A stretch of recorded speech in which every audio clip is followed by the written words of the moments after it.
સિદ્ધાંત ગ્રંથને આપણે વિચારી રહ્યા છીએ અને આપણે ઘણું ખરું સમજ્યા કે મહાપ્રભુજી દ્વારા ઉત્કૃષ્ટ થયેલા પુષ્ટિ ભક્તિ સંપ્રદાયની અંદર પ્રભુ સેવા અર્થે આ દેવી સૃષ્ટિ છે.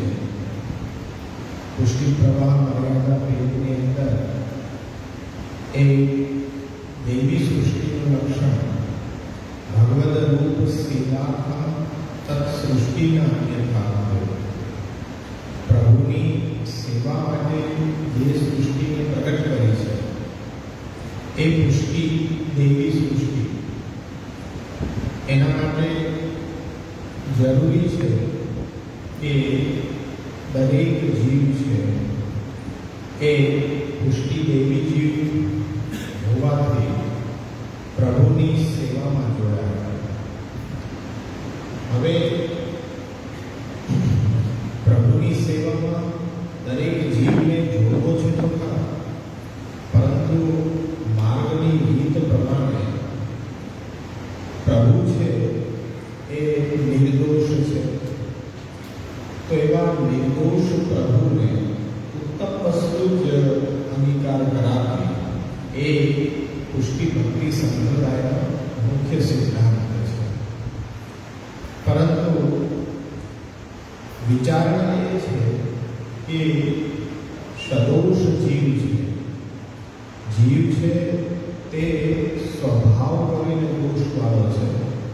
સ્વરૂપથી તો ભગવદ અંશ છે, સ્વરૂપથી એ દુષ્ટ હોઈ શકે નહીં, પરંતુ એ સંસારમાં આવવાથી જેમ એના ઉપર અવિદ્યાનું બંધન આવી જવાથી તે પોતાના સ્વરૂપને ભૂલી ગયો છે.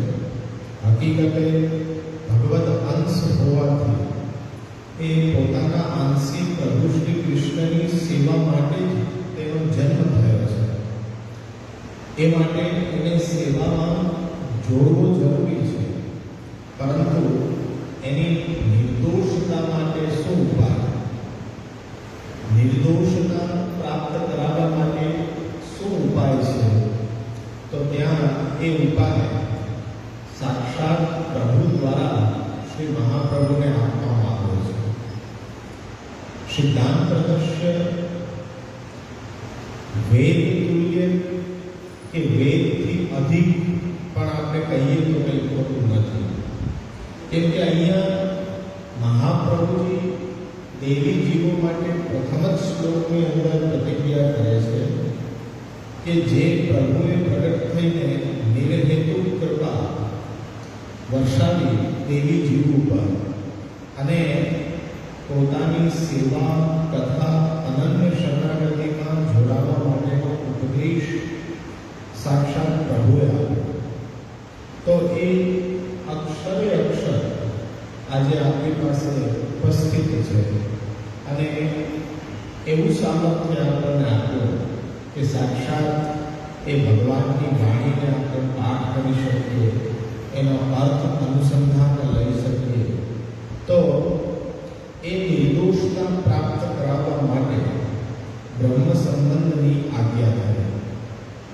હવે નિર્દોષ થવા પૂરતું જ છે બ્રહ્મ સંબંધ, ત્યાં આપણી સમજ એવી અધૂરી છે કે કેવલ નિર્દોષતા પ્રાપ્ત કરવા માટે આ દીક્ષા ન હોઈ શકે, પરંતુ આ દીક્ષા છે એ અત્યંત વિલક્ષણ દીક્ષા છે. શાસ્ત્રમાં પણ જે દોષોનું નિવારણ કદાપી કોઈ પણ કાળમાં શક્ય નથી, તે અહીંયા સાક્ષાત પ્રભુના સંબંધ દ્વારા એ દોષોની નિવૃત્તિ સ્વયં પ્રભુએ આજ્ઞા કરી. એટલે એ માર્ગ મળ્યો કે જો સેવામાં જોડાવું હોય તો અને તો જ બ્રહ્મ સંબંધ દીક્ષા લેવી જરૂરી છે. અન્યથા પુષ્ટિ સંપ્રદાયને એ અનુસરણ કરવા માટે જરૂરી નથી કે બધા અનુયાયીઓ બ્રહ્મ સંબંધ દીક્ષાથી દીક્ષિત જ હોવા જોઈએ. કારણ કે 84-252 વૈષ્ણવની વાર્તાઓની અંદર પણ ઘણા બધા પ્રસંગો આપણને મળે છે કે જેમાં શ્રી મહાપ્રભુએ શ્રી ગુસાઈજીએ બ્રહ્મસંબંધ આપવાની ના કહી હોય. વર્તમાન સમયમાં જોવા નથી મળતું, પરંતુ એ વાર્તા સાહિત્યોમાં સ્પષ્ટ ઉલ્લેખ મળે છે કે એક જ ઘરના સભ્યો હોય છતાં પણ એક જ ને બ્રહ્મસંબંધ આપે, બાકીના સભ્યોને બ્રહ્મસંબંધ આપવાની ના કહી હોય. એવું શા માટે બનાવ બન્યો હશે?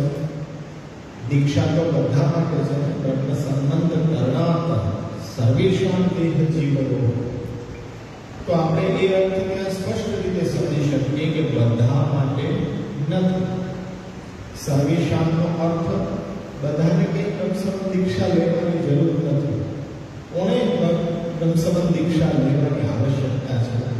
તો કે જેને પોતાના ઘરમાં પ્રભુ પધરાવી અને કૃષ્ણની સેવામાં જોડાવું છે, એવો કૃત નિશ્ચય કરી લીધો છે કે બ્રહ્મસંબંધ લઈ માર્ગની મર્યાદા જે શ્રી મહાપ્રભુ બતાવે છે, સેવાનો પ્રકાર અને સેવા અંતર્ગત જે ભાવ હોવો જોઈએ, તેની પ્રાપ્તિનો ઉપાય શું, એ શ્રી મહાપ્રભુએ જે વિવિધ ગ્રંથોની અંદર ઉપદેશ કર્યો છે, એ ઉપદેશને સમજી, સાંભળવાથી લઈને સમજીને અને જીવનમાં આચરણમાં મૂકવાની તત્પરતા બતાડે, તેને બ્રહ્મસંબંધ દીક્ષા એનો સાચો અધિકારી સમજવો જોઈએ.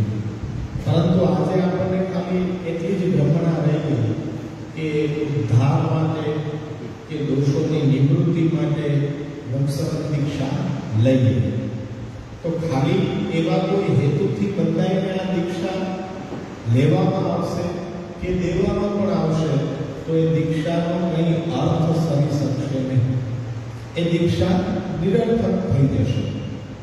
જેમ કે બ્રહ્મસંબંધ દીક્ષા લઈ જો પ્રભુની સેવામાં ન જોડાય તો દોષોની નિવૃત્તિ ન થાય, પણ એ દોષો એ જ સ્વભાવની અંદર રહે અને પ્રતિબંધ પણ કરતા જ રહે. તેનો કોઈ બીજો ઉપાય નથી. પણ જો ભગવત સેવાની અંદર જોડાઈ જાય જીવ, તો પછી આ જે 5 પ્રકારના દોષો છે, સહજા, દેશ, આલોકતા, લોકવેદ, નિરૂપિતા, સંયોગતા, સ્પર્શ, આ 5 પ્રકારના દોષો કે જેનું નિવારણ, એનું પ્રાયશ્ચિત ક્યારે કોઈ કાળની અંદર કોઈ એવો ઉપાય નથી કે જે આ દોષોને દૂર કરી શકે. આપણે દોષોના સ્વરૂપને પણ સમજી ગયા કે સહજા, દેશ, આલોકતા, લોકવેદ, નિરૂપિતા, સંયોગતા, સ્પર્શજા, સશ્ચ ન મંતવ્યા કથા.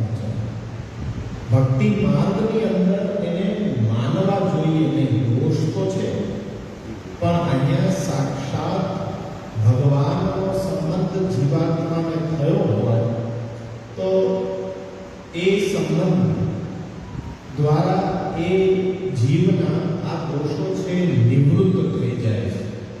એવી રીતના નિવૃત્ત થાય કે ભવિષ્યમાં એ દોષો ફરી એની સાધના જે સેવા અને કથા છે એમાં પ્રતિબદ્ધ ન કરી શકે. એ રીતના નિવૃત્તિ બતાવે, પણ નાશ નથી કીધો. આપણને એવો ભ્રમણા રહી ગઈ હોય કે દોષોનો નાશ થાય, એ સંભવ નથી. પણ જો ભગવત સેવામાં આપણે જોડાઈએ નહીં તો આ દોષો ફરી જાગૃત થઈ જ જવાના છે. તો આપણે એની ખોટી ભ્રમણા શા માટે સેવવી જોઈએ કે બ્રહ્મસંબંધ દીક્ષા બધા માટે છે? બ્રહ્મસંબંધ દીક્ષા સેવા કરનાર જીવો માટે જ છે. અન્ય કોઈ જેને સેવા એ પ્રાપ્ત નથી થવાની કે પરિસ્થિતિ દેશકાળને અનુરૂપ સેવામાં નથી જોડાઈ શકતા, તો બ્રહ્મસંબંધ દીક્ષા ન લઈએ તો પણ એ સંપ્રદાયની સેવા છે. આપણા બાળકોને, યુવાનોને અત્યારથી બ્રહ્મસંબંધ દીક્ષા ન લેવડાવીએ તો એનું ભવિષ્ય ઉજ્જવળ છે. પણ એવી અમૂલ્ય દીક્ષા એ સમજ્યા વિના લઈ લેવાથી એનો કોઈ અર્થ સરતો નથી. અને આ દીક્ષા છે એ એટલી વિલક્ષણ છે કે એક વારમાં કદાચ એ તમે દીક્ષાને ન સમજી શકો તો એ દીક્ષાનો અર્થ કંઈ સાચો નથી. વાર્તા સાહિત્ય આપણને કહે છે. અત્યારના તો એવું કંઈ આપણે વિચારતા પણ નથી કે દીક્ષા દાતા પણ એટલી સાવચેતી લેતા હતા. કેવું પડે આપણે કે અમે વલ્લભ વંશજો છીએ, દીક્ષા દાન કરીએ એની પહેલા એ દીક્ષાનો સ્વભાવ શું છે, એ દીક્ષાનું સ્વરૂપ શું છે, એની ઉપયોગિતા જીવનમાં શું છે, એનો ઉપદેશ પહેલા કરવો જોઈએ અને પછી તમારા ઉપર નિર્ણય છોડવો જોઈએ કે નામ દીક્ષા સુધી રહેવા માંગો છો કે વંશગત દીક્ષા તરફ આગળ વધવા માંગો છો. એટલે કંઈ પણ સમજાવ્યા વિના, જણાવ્યા વિના જો વંશગત દીક્ષા દેવામાં આવે તો તમને જીવનમાં શું પરિવર્તન આવી શકે, તમને એનો અનુભવ કેવી રીતના થઈ રહ્યો છે કે કંઈક પરિવર્તન આવ્યું કે પહેલાં પણ આપણે જે રીતના જીવન જીવતા હતા તો આ દીક્ષા પછી વાર્તા સાહિત્ય આપણને એમ કહે છે કે નવો જન્મ થાય છે. તો એ નવો જન્મ આપણો થયો હોય એનો અનુભવ આપણને તો થવો જોઈએ ને, પણ એ ભગવત સેવામાં જો ન જોડાઈ શકીએ તો એ અનુભવ થાય. એ અર્થે આજે પણ આપણે વિચારીએ કે શું વંશગત દીક્ષા આપનાર ગુરુ, એ ગુરુ અને આપણે એના શિષ્ય, તો ગુરુ છે એ આપણને કૃષ્ણ સાથે જોડી શક્યો છે કે નથી જોડી શક્યો? કેવલ દીક્ષા આપી દેવાથી અને પછી અનુયાયીને ભૂલી જવાથી એનો કોઈ અર્થ થતો નથી. ગુરુના તો ઉપદેશ આજીવન ડગલે ને પગલે આપણને આવશ્યકતા એની ઊભી થવાની છે. કારણ કે આપણું લક્ષ્ય જ એ છે કૃષ્ણ પ્રાપ્તિ, અને કૃષ્ણ પ્રાપ્તિના માર્ગ ઉપર આપણે જઈએ તો કોઈ પણ માર્ગ અજાણ્યો હોય તો કોઈ જાણીતાને સાથે લઈ જઈએ તો માર્ગથી આપણે ભટકી ન જઈએ.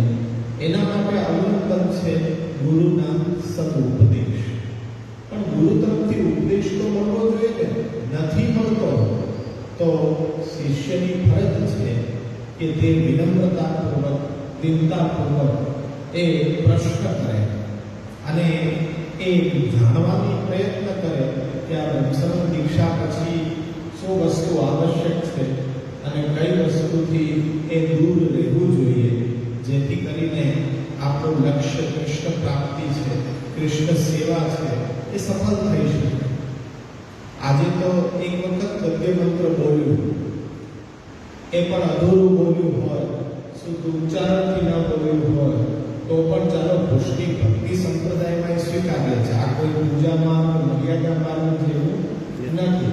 અહીં તો પ્રભુની કૃપા ઉપર અવલંબિત છે કે ન બોલ્યું કે ન સમજ્યું તો પણ પ્રભુને સ્વીકાર કરવો હશે તો એ અવશ્ય સ્વીકાર કરી જ લેશે અને એ કરી જ રહ્યો છે. જે આપણે ભગવત સેવા કરી રહ્યા છીએ, નિવેદન થયું છે કે નથી થયું, એ નિવેદનને આપણે જીવી શકીએ છીએ કે નથી જીવી શકતા, પણ જે પણ કાંઈ હોય હાથ પવિત્ર આપણા ઘરમાં આપણે કરી રહ્યા છીએ.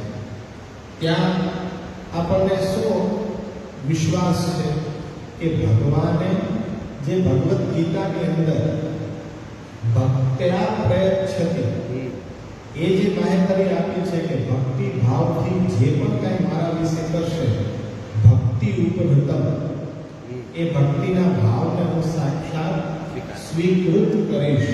એટલે આપણા મનને વિશ્વાસ આવી જાય કે વંશગત દીક્ષા લઈ અને સેવામાં જોડાઈ ગયા છતાં પણ પ્રભુ શું સ્વીકાર કરતા હશે આપણી સેવાનો? તો એ બાહેધરી છે ભગવદ્ ગીતામાં કે જો તમારી અંદર ભક્તિનો ભાવ છે, કર્મ જડતા નથી પણ ભક્તિના ભાવથી તમે મને કેન્દ્રમાં રાખીને જે પણ કાંઈ ક્રિયા કરશો એનો સાક્ષાત પ્રભુ અંગીકાર કરશે. પ્રભુચરણના વાક્યોની અંદર પણ લઈ લો તો યત કિમપી કથમપી વાપી બાહંતમ વિચ્છિત તદ્ધાત ગોપિકેશુ વદન કમલે ચારુ હાસ્ય કરોતિ. કેવી રીતના કર્યું છે એ નહીં પણ કેવા ભાવથી કર્યું છે, પ્રભુને બસ એનાથી મતલબ છે.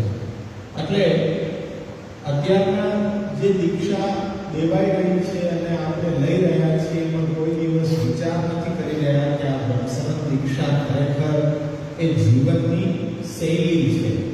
એ આખું જીવન આપણું કેવું હોવું જોઈએ. સ્વામી સેવક ભાવ, ખાલી સેવાના કલાકોની નહીં, પણ 24 કલાક જ્યાં સુધી આપણો દેહ ટકે ત્યાં સુધી એક ક્ષણ પણ એ ભૂલાવી ન જોઈએ કે આપણો સંબંધ છે એ સંબંધ સેવકપણાનો સંબંધ છે. અને આપણે જન્મથી જ એ કૃષ્ણનું દાસત્વ છે એ સહજ છે. કારણ કે મમ એવાંશો જીવ લોકે જીવભૂત સનાતન, એ ન્યાય પ્રભુના અંશ છીએ તો પ્રભુની સેવા કરવી એ આપણો જન્મસિદ્ધ અધિકાર છે. અને અહીંયા એ સંસારમાં આવ્યા પછી જે પણ અહંતા મમતાથી એ દોષો આપણને લાગેલા છે, એ દોષો આ બ્રહ્મસમન દીક્ષાથી નિવૃત્ત થશે જો ભગવત સેવામાં જોડાતો હશે તો આપણા સામે દાખલા કેવા છે કે એટલી બધી સહજ નથી આ દીક્ષા. આજે સહજતાથી મળી ગઈ છે તો એનો ઉત્સવ મનાવો, પણ એટલી સહજ નથી આ દીક્ષા. વાર્તા સાહિત્ય આપણને એવું કહે છે કે એક જ વ્યક્તિને, એક જ વૈષ્ણવને એક વાર નહીં, બે વાર નહીં, 3 વાર બ્રહ્મસમન દીક્ષા આપવાની હોય શું શક્ય છે? આવું આપણે તો એક જ વાર લઈને એમાં પણ યાદ હોય કે ન હોય, કે પાલન કરતા હોઈએ કે ન કરતા હોય, તો આપણો દ્રઢ વિશ્વાસ કેવો છે કે અમે બ્રહ્મસમન લઈ લીધું છે. બ્રહ્મસમન કોઈ લઈ લે કે કોઈ દઈ દે એની કોઈ આ દીક્ષાનો પ્રકાર નથી, પણ આખી જીવન શૈલી છે. એને અનુસરણ કરો તો સફળ છે દીક્ષા, બાકી નિરર્થક છે. એ જ સમયે ખ્યાલ આવી જવો જોઈએ. તો એક વિરક્ત વૈષ્ણવને શ્રી ગુસાઈજી પાસે આવીને વિનંતી કરે છે કે મને શરણે લેવો અને નામ નિવેદન કરાવો. ત્યારે ગુસાઈજીએ એમ આજ્ઞા કરી કે મારા પ્રથમ પુત્ર શ્રી ગિરધરજી છે ને એ તને બ્રહ્મસમન દીક્ષા આપશે, એટલે તું એક વ્રત કરીને આવજે. એ વૈષ્ણવ વ્રત કરીને બીજે દિવસે આવે છે અને ગુસાઈજી આજ્ઞા કરે છે ગિરધરજીને કે આ બ્રહ્મસમન કરાવો. આ સંબંધ છે. સંબંધ બ્રહ્મ સાથે થઈ ગયો હોય તો એ જ સમયે નિર્દોષતાનો અનુભવ થવો જોઈએ. અને પછી એક કૃષ્ણ સંબંધ માટે તાલાબેલી જાણવી જોઈએ. બ્રહ્મ સંબંધ તો અત્યંત પ્રારંભિક કક્ષાનો સંબંધ છે. હકીકતમાં તો કૃષ્ણ સાથે જોડાવાનો છે. આ તો નિર્દોષતાનો પ્રથમ આ તબક્કો છે. પણ એ નિર્દોષતાને જાળવી રાખવા માટે આજીવન ભગવત સેવા દ્વારા, કથા દ્વારા, શરણાગતિ દ્વારા કૃષ્ણ સાથે જોડાયેલા રહેવું પડશે. એટલે બ્રહ્મસમન દેવાઈ ગયો અને ગુસાઈજી પાસે આવીને દંડવત કરે ત્યારે ગુસાઈજી અનુભવ પૂછે છે કે તારા વિચારમાં, તારા મનમાં કંઈક અલૌકિક એવો ભાવ જાગૃત થયો હોય, એવો અનુભવ કંઈક થયો છે? તો વૈષ્ણવ સ્પષ્ટ કહે છે કે મને કાંઈ એવો અનુભવ થયો નથી. ત્યારે ગુસાઈજી કહે છે કે બ્રહ્મસમન થયું નથી હજી. આવું કે આપણે તો એવું કંઈ પૂછતા નથી ને એ સમય જ પૂર્ણાહુતિ થઈ જાય બધી ઇતિશ્રી. હવે ઇતિશ્રી ન કરવાની, ત્યાંથી તો શરૂઆત થઈ છે. બીજે દિવસે ફરી વ્રત થાય પાછા, ફરી વ્રત કરે પાછા આવે ત્યારે ફરી પાછા ગુસાઈજી આજ્ઞા કરે કે હવે કરાવો બીજી વાર. એક જ વૈષ્ણવને બીજી વાર બ્રહ્મસમન થયું હોય ત્યાર પછી બ્રહ્મસમન દેવાઈ ગયું, પાછા દંડવત કરવા આવે ત્યારે પૂછે છે કે કંઈ અનુભવ એવો અલૌકિક થયો છે? પ્રભુના નામ, રૂપ, ગુણ એ તરફ તમારી કોઈ જિજ્ઞાસા થઈ હોય એવો અનુભવ થયો છે? તો કે હજી નથી થયો. તો ત્યારે ગુસાઈજીએ સ્પષ્ટ કીધું કે બ્રહ્મસમન થયું નથી. હવે વિચાર કરી લો, ગુસાઈજીના પ્રથમ જ્યેષ્ઠ પુત્ર શ્રી ગિરધરજી જેવા દીક્ષા દાતા હતા અને નિજ શ્રીઅંગની સૃષ્ટિ એ દીક્ષા લેનાર હતા, તો આ શું થઈ રહ્યું છે કે કેમ આ દીક્ષા દીધી પણ સફળ નથી થતી? આપણે તો એવું માનીએ છીએ કે અત્યારના તો કદાચ એ દેવી જીવમાં આપણી ગણતરી ન પણ થતી હોય અને વલ્લભ વંશો કરી શકતા. એવા સંજોગોમાં આપણે દીક્ષા લઈએ છીએ તો એક જ વારમાં દીક્ષા સફળ થઈ જતી હશે.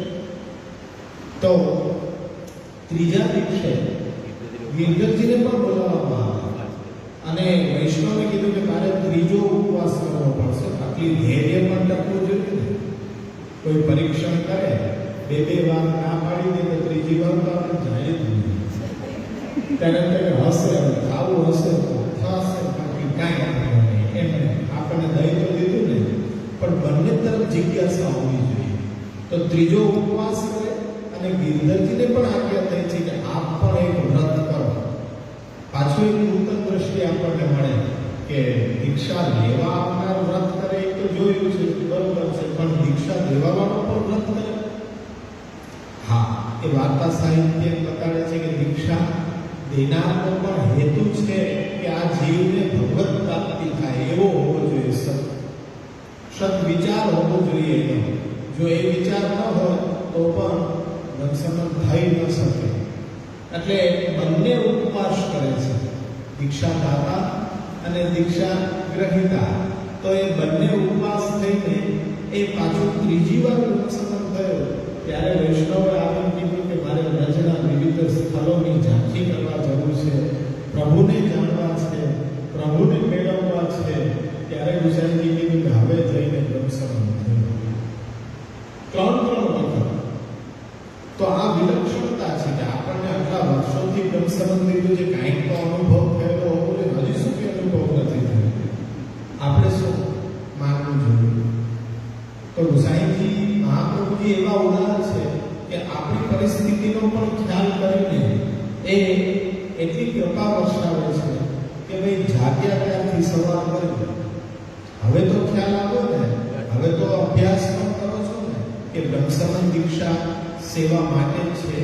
તો પહેલા જાગૃત થયા હોય એ રીતના સેવા ન વિરાજતી હોય તો ઘરમાં પધરાવવાની તૈયારી આરંભ કરી કે હવે ભગવત સેવા વિના ચાલશે નહીં. જો બ્રહ્મસંબંધની સફળતા જોતી હોય એ દીક્ષાને અર્થ કંઈક સરે એ જો ઈચ્છા હોય તો ગમે ત્યારથી શરૂઆત કરી શકે. ભલે 20-25 વર્ષ થઈ ગયા દીક્ષા લીધા, પણ હવે દીક્ષા એ સુસુપ્ત પડી છે, એને જાગૃત કરો. ત્યાં સુધી કે ગદ્ય મંત્ર નથી આવડતો તો જાણકાર પાસે એ પવિત્ર અવસ્થામાં શ્રવણ પણ કરી લો અને સમજી પણ લો અને પછી નિત્ય બોલતા થઈ જાઓ અને એને જીવતા થઈ જાઓ. શું આવશ્યકતા છે ભગવત સેવામાં ઘરમાં પધરાવવા માટે? એક નહીં, 10 વખત તમે પૂછો. જાણકાર વ્યક્તિનો તમે સંપર્ક કરો અને કોઈ એવા વૈષ્ણવ કે જે સમર્પિત જીવન જીવતા હોય તો એમની પાસે પણ જઈને શીખી શકાય છે કે સેવા માટેની આવશ્યકતા શું છે, કેટલી છે. પણ સેવા વિના ચાલશે નહીં. કારણ કે એટલે જ તો દેવી જીવને આ ભૂતલ ઉપર પ્રગટ કરવાનું પ્રયોજન જ પોતાના મનોરથ પૂર્ણ કરવા માટે નહીં, પણ આ પ્રભુ શ્રી કૃષ્ણના જે કાંઈ મનોરથો છે એ મનોરથ દેવી જીવ પૂર્ણ કરે. એટલે ભગવત રૂપ સેવા માટે જ આપણો જન્મ થયો છે ભૂતલ માટે. તો કંઈ બહુ વાર થઈ નથી. ભગવત સેવા હવે પણ પધરાવી શકાય છે. આપણને એમ થાય કે અત્યારના સમયની અંદર ભગવત સેવા કરવાની છૂટ કોઈ વ્યક્તિ વિશેષ આપતા નથી. મહાપ્રભુજીના ગ્રંથો જુઓ ને તો બધું જ સમજાય છે.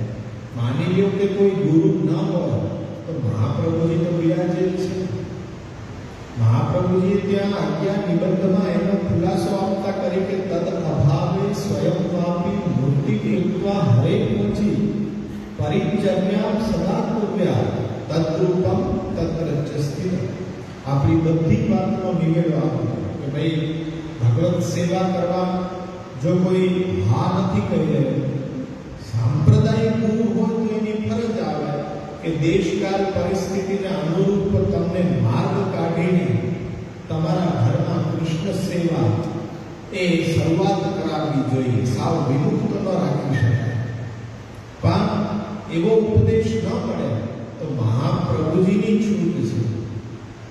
તદ અભાવ કોઈ એવો ગુરુ નથી મળી રહ્યો ગુરુ છે પણ એ સેવાનો એ તમને ઉપદેશ નથી આપી રહ્યો, સેવા કરવાની પરવાનગી નથી આપી રહ્યો, તો જાતે જ સેવાનો આરંભ કરી દેવો જોઈએ. એમાં કોઈ અપરાધ થઈ જતો નથી કે આજ્ઞા લીધી નથી કે આજ્ઞા વિના સેવાનો પ્રકાર શરૂઆત કરી હોય તો એ વેલિડ નથી. આપણે પહેલા જ બતાવી દીધું કે આપણી અંદર ભક્તિ ભાવ છે તો પ્રભુ ભક્તિ ભાવને અનુરૂપ આપણું દરેક ક્રિયાને એ સેવાના રૂપમાં સ્વીકૃત કરવા તૈયાર છે. યોમે ભક્ત્યા પ્રયચ્છતિ, અને ભક્તિ ઉપરતમ આ ભક્તિના ભાવથી દરેક ક્રિયાએ સાક્ષાત એને અંગીકાર કરે છે. એટલે જો ગુરુદેવ તરફથી પણ આજ્ઞા ન મળતી હોય ને સકડી કરવા માટે ઈચ્છા થઈ રહી હોય તો શ્રી મહાપ્રભુજી તો આજ્ઞા આપી જ રહ્યા છે. સેવા પધરાવતા વખતે શું કહેવામાં આવે છે કે આ મારું સર્વસ્વ છે, એ સર્વસ્વ તને પધરાવી દઉં છું, આની દેખભાળ તારે કરતા રહેવાની છે, આને પરિશ્રમ ન પડે એ વિચાર કરતા રહેવાનો છે. બાકી એટલી જ મેન મર્યાદા, બાકી તમારા દેશ કાળ પરિસ્થિતિ પ્રમાણે તમે સેવા એ સ્વગૃહની અંદર પહોંચી શકો છો. મહાપ્રભુજી એ પણ છૂટ આપી, એક કાલમ દ્વિકાલમ ત્રિકાલમ આપી પૂજે. તમને જેટલો સમય હોય એ જ્ઞાનની અંદર મંગલાથી સૈન સુધીની સેવા પણ પહોંચી શકાય જેવી પરિસ્થિતિ આવી, પરંતુ જરૂરી છે સેવા ઘરમાં પ્રારંભ થાય. ગુરુનું એ કર્તવ્ય છે કે સેવા સાથે તમને જોડે. એટલે મહાપ્રભુજીએ ત્યાં બધો જ ખુલાસો કરી દીધો કે પુષ્ટ કરાવવાની પણ જરૂર નથી. ગુરુ હશે તો પુષ્ટ થશે, ગુરુ નહીં હોય તો પુષ્ટ કેવી રીતના થઈ શકશે? તદ અભાવે સ્વયં વાપી મૂર્તિ કૃત્વા હરતો છે. તમે જેને વરણ કરી લીધો છે કે આ સ્વરૂપ મારે પધરાવવું છે, તો એ એની કૃપાથી જ તમારું મન છે એની તરફ ખેંચે છે, આકર્ષિત થાય છે. એટલે તમે કહો છો કે આટલા સ્વરૂપ બિરાજે છે, એમાંથી આ જ સ્વરૂપને મારે સેવવા છે, તો પ્રભુ દ્વારા તમારું વર્ણ છે અને તમે એ ભગવાનને વર્ણ કરી લીધો, તો પછી હવે અહીંયા ત્રીજા વ્યક્તિની જગ્યા જ ક્યાં રહી? જેણે પોતાનો ઉદ્ધારક માની લીધો, એ સ્વરૂપ ઘરે પધરાવી લીધું અને એનો શરણાગત થઈને સેવાનો આરંભ થઈ ગયો, પછી શું થાય? બ્રહ્મ સંબંધ એટલે લગ્ન. ટીકાકારો પણ સમજાવે છે બ્રહ્મ સંબંધ એટલે લગ્ન છે. તો આપણે સમજીએ છીએ કે લગ્ન બે રીતે થાય લૌકિકમાં. એક વડીલો છે એ પાત્ર જોવે અને સંબંધ નક્કી કરે, એ રીતના એ લગ્નનો સંબંધ જોડાય. અને બીજી રીત છે કે બંને પાત્ર પોતાની મેળે એકબીજાને પસંદ કરી લે, પછી વડીલોને કરવાનું શું? ખાલી આશીર્વાદ જ દેવાના કે તમે સુખેથી જીવન પસાર કરો, બીજું કોઈ કર્તવ્ય રહેતું નથી. જ્યારે સેવાની આજ્ઞા મળતી નથી, તમને કૃષ્ણ સેવાથી જોડી શકાતા નથી, પણ તમારી એવી ઉત્કટ તાલાવેલી છે કે તમે જાતે જ પ્રભુને ઘરે પધરાવીને સેવામાં જોડાઈ. એટલે હવે લગ્ન તમારી જાતે જ તમે પસંદ કરીને કરી લીધા છે, તો પછી એક ગુરુ તરીકે, વડીલ તરીકે આશીર્વાદ જ આપવા જોઈએ કે તમે હવે જીવન પસાર એ આનંદથી કરો, સેવામય ભક્તિમય જીવન તમે પસાર કરો. નહીં કે એમાં કોઈ ભય બતાવો કે ઠાકોરજી પધરાવાય નહીં, પુષ્ટ થયેલા હોય તો જ ઠાકોરજીની સેવા થઈ શકે, પુષ્ટ થયેલા ન હોય. એ પુષ્ટ કરવું એટલે શું? મારા સ્નેહથી, નિષ્કામ ભાવથી પ્રભુને મારા ઉદ્ધારક માનીને હું સ્વીકાર કરી લઉં તો એ પુષ્ટ છે. એમાં મારાપણાનો ભાવ હોવો જોઈએ. પુષ્ટ કરવાની રીત જ આ છે કે અમારી ઘરે બિરાજતો પ્રભુ છે, અત્યારના તો અમારી પણ એ મર્યાદા છે કે એ સ્વરૂપ તમને નથી પધરાવી શકતા, તો અમે કેવી રીતના નિર્વાહ કરશો?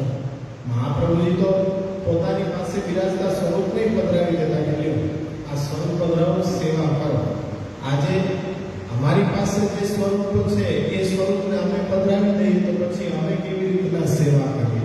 એટલે તમે જે સ્વરૂપ પધરાવી લાવો છો એ સ્વરૂપ મહારાજ સેવ્ય સ્વરૂપ જ છે એવો ભાવ અમારો દ્રઢ કરવા માટે અમે ઠાકોરજીને પુષ્ટ કરીએ અને એક યામની સેવા અમારા ઠાકોરજી સાથે ગાદીજી ઉપર બિરાજીને સ્વરૂપની અમે કરીએ ત્યારે જઈને સ્વરૂપ પુષ્ટ થાય. પણ હવે એ વિધિ નથી દેખાઈ રહી, તો પછી જાતે જ આપણે જ્યારે આપણે ઠાકોરજીને પધરાવીએ ને કોઈ દુકાનમાંથી ખરીદીએ તો એ દુકાનદાર માટે વેચવાની વસ્તુ છે, મૂર્તિ છે. પણ આપણે જ્યારે વૈષ્ણવ પધરાવે છે ઠાકોરજી, ત્યારથી જ એનામાં એ વિવેક આવી જાય કે ઝાપીજીની અંદર પધરાવે એના માટે મૂર્તિ નથી, સાક્ષાત ભગવાન છે. કોઈ દિવસ તમે એમ નથી કહેતા કે કૃષ્ણની આ મૂર્તિ અમે પધરાયા, તમે એવા શબ્દોનો પ્રયોગ કરતા પણ નથી અને એને સમજી ગયો છો કે આ ભગવાન છે. તો એ ભગવાન છે એવો ભાવ થયો ત્યારથી જ ઠાકોરજી પુષ્ટ થઈ ગયા. તમારા એ ઠાકોરજી પુષ્ટ જ થઈ ગયા. એટલે હવે એમાં કોઈ વિધિ વિધાનની આવશ્યકતા નથી. અને હવે પછી એવો તમને કોઈ વ્યક્તિ દેખાડો કે જેમાં ગુરુ તરીકેના લક્ષણ તમને દર્શન થઈ રહ્યા છે, તો પછી એને વિનંતી કરી જુઓ કે આ પ્રકાર મેં આરંભ કરી દીધો છે, જો યોગ્ય હોય તો આપ આગળ વધારવાની આજ્ઞા આપો. અન્યથા પછી હવે તો કંઈ, કારણ કે વડીલો તો શું ઓબ્જેક્શન કરે કે અમને નહીં ગમે, તે આ પાત્રને પસંદ કર્યું છે, અમને નહીં ચાલે. ચાલો બરોબર છે, તમને નહીં ચાલે તો તમે તમારા ઘરમાં, અમે અમારા ઘરમાં છૂટાછેડા થોડા દઈએ. બે પાત્રએ પસંદ કર્યા હોય એકબીજાને, પછી વડીલો ના માને તો એ અલગ રહે, પણ છૂટા તો ન જ પડી જાય. એ જ રીતના ભક્તિ માર્ગમાં છે કે હવે પરણી ગયા છે, અમારો ઉદ્ધાર તમારી ઘરે પધરાવી દીધો છે, હવે તમે જો આશીર્વાદ લેવા માંગતા હો તો અમે બે આવી, પણ જો નથી જ લેવા માંગતા, તમને સ્વીકારે નથી, તો પછી એ આપણી યાત્રા છે ભક્તિની આગળ વધારવાની. આજે વૈષ્ણવ 99% વૈષ્ણવ એમાં ફસાયેલો છે કે પુષ્ટ નથી થયા, પુષ્ટ થયા છે તો પાછા સુખનો વિચાર ગાયબ થયેલો છે કે પ્રભુને કોઈ વિવિધ પ્રકારે અનેક પ્રકારે એ સેવાનો ક્રમ કરી રહ્યા છે. સ્વસ્થ હોવા છતાં, એ પરિસ્થિતિ અનુકૂળ હોવા છતાં વૈષ્ણવના ઘરની અંદર મિશ્રી ભોગ, દૂધઘર, અનસકડી આવા પ્રકારો શેના માટે છે? કેમ સકડી ભોગના પ્રભુ તમે એ સકડી ભોગની સેવા કેમ ન કરી શકો? આપણું બાળક હોય, ઘરમાં નાનું બાળક હોય, 6 મહિનાનું થાય ને ત્યારથી આપણને ઉતાવળ થઈ પડે કે હવે અબોટિયા કરાવવા, વધારે આને દૂધ ઉપર રાખવું ન જોઈએ, હવે તો અન્ન જ ખવડાવવા માંડો. કેટલી તાલાવેલી હોય. 6 મહિનાનો થયો નથી કે હવે આપણે સારો દિવસ જોઈને, પણ પ્રભુમાં એવો સ્નેહ નથી કે હવે બહુ દૂધઘર, અનસકડી, મિશ્રી લેવડાવી, હવે જલ્દી મુહૂર્ત જોઈને સકડી અબોટિયા કરવા છે. હવે અમારા આ પ્રભુને, અમારા આ પુત્ર તો એ વર્ષો વર્ષથી પેઢી દર પેઢી એ મિશ્રી લે છે, પણ આપણું જ્યારે દીકરો હોય, દીકરાનો દીકરો હોય, પણ એ 6 મહિનાનો થયો એટલે આપણને તાલાવેલી લાગે કે ઝડપથી આને અન્નપ્રાશન કરાવી દઈએ. તો એવો ભાવ પ્રભુમાં નથી થઈ રહ્યો. પ્રભુમાં એ પ્રકારનો ભાવ થાય એના માટે જરૂરી છે કે તમે વધારેમાં વધારે ભાગવતનો અભ્યાસ કરો, વધારેમાં વધારે સ્વમાર્ગી ગ્રંથોનો અભ્યાસ કરો, નિત્ય સત્સંગ, ભગવત વાર્તા જેવા સાધનો દ્વારા એ ભગવત પ્રેમની પ્રાપ્તિ થશે. અને પછી તમને એમ લાગશે કે જેમ મારો જ દીકરો હોય, પ્રભુ પોતાનો લાગવો જોઈએ. બીજું બધું ભલે પોતાનું લાગે કે ન લાગે, પણ પ્રભુ પોતાનો લાગવો જોઈએ.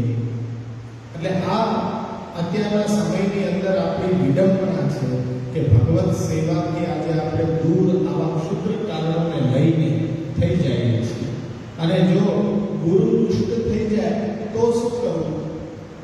અમે સેવા તો ચાલુ કરી દઈએ, પણ કોઈ ત્યાં સંદેશો પહોંચાડી દે અને દુષ્ટ થઈ જાય કે તમે આજ્ઞા વિના, જો સંપ્રદાયને અનુરૂપ ગુરુ હશે ને તો પ્રસન્ન જ થશે, ક્રોધ નહીં આવે, પ્રસન્ન જ થશે કે સેવા કરો છો ઉત્તમ છે, બરોબર છે, આ જ રીતના સેવા તમે કરો. એટલે જરૂરી છે કે આપણે આજે જાતે ઠાકોરજી ઘરે પધરાવી અને સેવાનો પ્રકારનો આરંભ કરીએ. ભલે આપણે 1 વાર 2 વાર આજ્ઞા પણ લઈ લઈએ, પણ આજ્ઞા ન આપે તો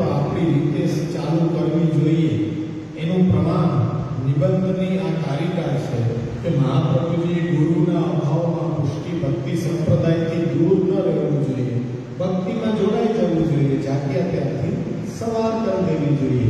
તો આ રીતે ભગવત સેવામાં જોડાવા માટે જ બ્રહ્મ સંબંધ કરનાર સર્વેશાનો દેહ જીવયો.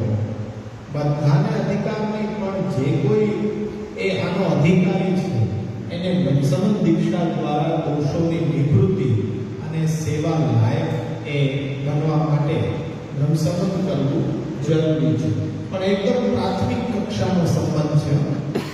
આનાથી ઇતિશ્રી તો માનવી. બ્રહ્મસંબંધથી તો અલૌકિક જીવનની શરૂઆત થઈ રહી છે. જેમ લગ્ન છે તો ગૃહસ્થાશ્રમની અંદર આપણે પ્રવેશ કર્યો, હવે ગૃહસ્થાશ્રમની જવાબદારી નિભાવવાની શરૂઆત થઈ ગઈ છે. અને ક્યારે લઈએ બ્રહ્મસંબંધ અને ગૃહસ્થાશ્રમમાં પ્રવેશ ક્યારે કરાવીએ? કે જ્યારે આપણા દીકરાની અંદર એ સામર્થ્ય જોઈએ કે આ હવે ગૃહસ્થાશ્રમની જવાબદારી ઉપાડવા તૈયાર છે, ત્યારે જ એના લગ્ન કરી દઈએ ને. આપણે રસ્તામાં નાના બાળકને ફેરવવા નીકળ્યા અને વરઘોડો જોઈ જાય કે આને ઘોડા ઉપર શા માટે બેસાડ્યો છે, શણગાર કરીને મને પણ બેસાડો. બાલ સહજ છે કે ભાઈ અત્યારના ન બેસાય, સમય આવે ને ત્યારે જ આ ઘોડા ઉપર બેસાય. ક્યારે બેસાય? કે જ્યારે ગૃહસ્થાશ્રમ ચલાવવાની જવાબદારી લેવા માટે સશક્ત બની જાવ ને ત્યારે તમે આ લગ્ન ગ્રંથિથી જોડાઓ, ગૃહસ્થાશ્રમમાં જોડાઓ. હવે મહાપ્રભુજી કહે છે કે જો ભગવત સેવાનો નિર્વાહ કરવાની એ પોતાની અંદર સામર્થ્ય આવે ને ત્યારે જ ભગવત સેવા પધરાવી જોઈએ, એની પહેલા નહીં.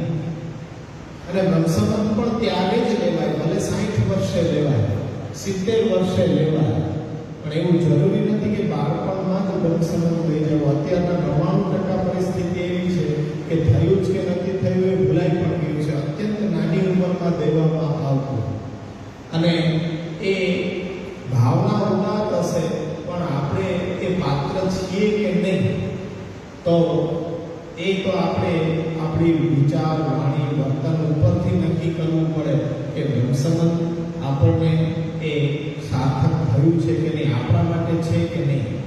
એટલે અહીંયા જોતા એટલો જ ખ્યાલ આવે છે કે બ્રહ્મસંબંધ દીક્ષા ભગવત સેવા માટેનો એક પ્રારંભિક તબક્કાનો સંબંધ છે. એનાથી થશે શું કે બ્રહ્મ છે એ સમાન છે અને નિર્દોષ છે. સમાન એટલા માટે કે બ્રહ્મસંબંધનો અધિકાર બધાને છે, એમાં કોઈ જાતિ, વર્ણ એવું કોઈ જોવામાં આવતું નથી, ગમે તે જીવ હોય. પણ ભગવત સેવામાં જોડાવાનો બધાનો અધિકાર છે, તો એ સમાનપણું છે.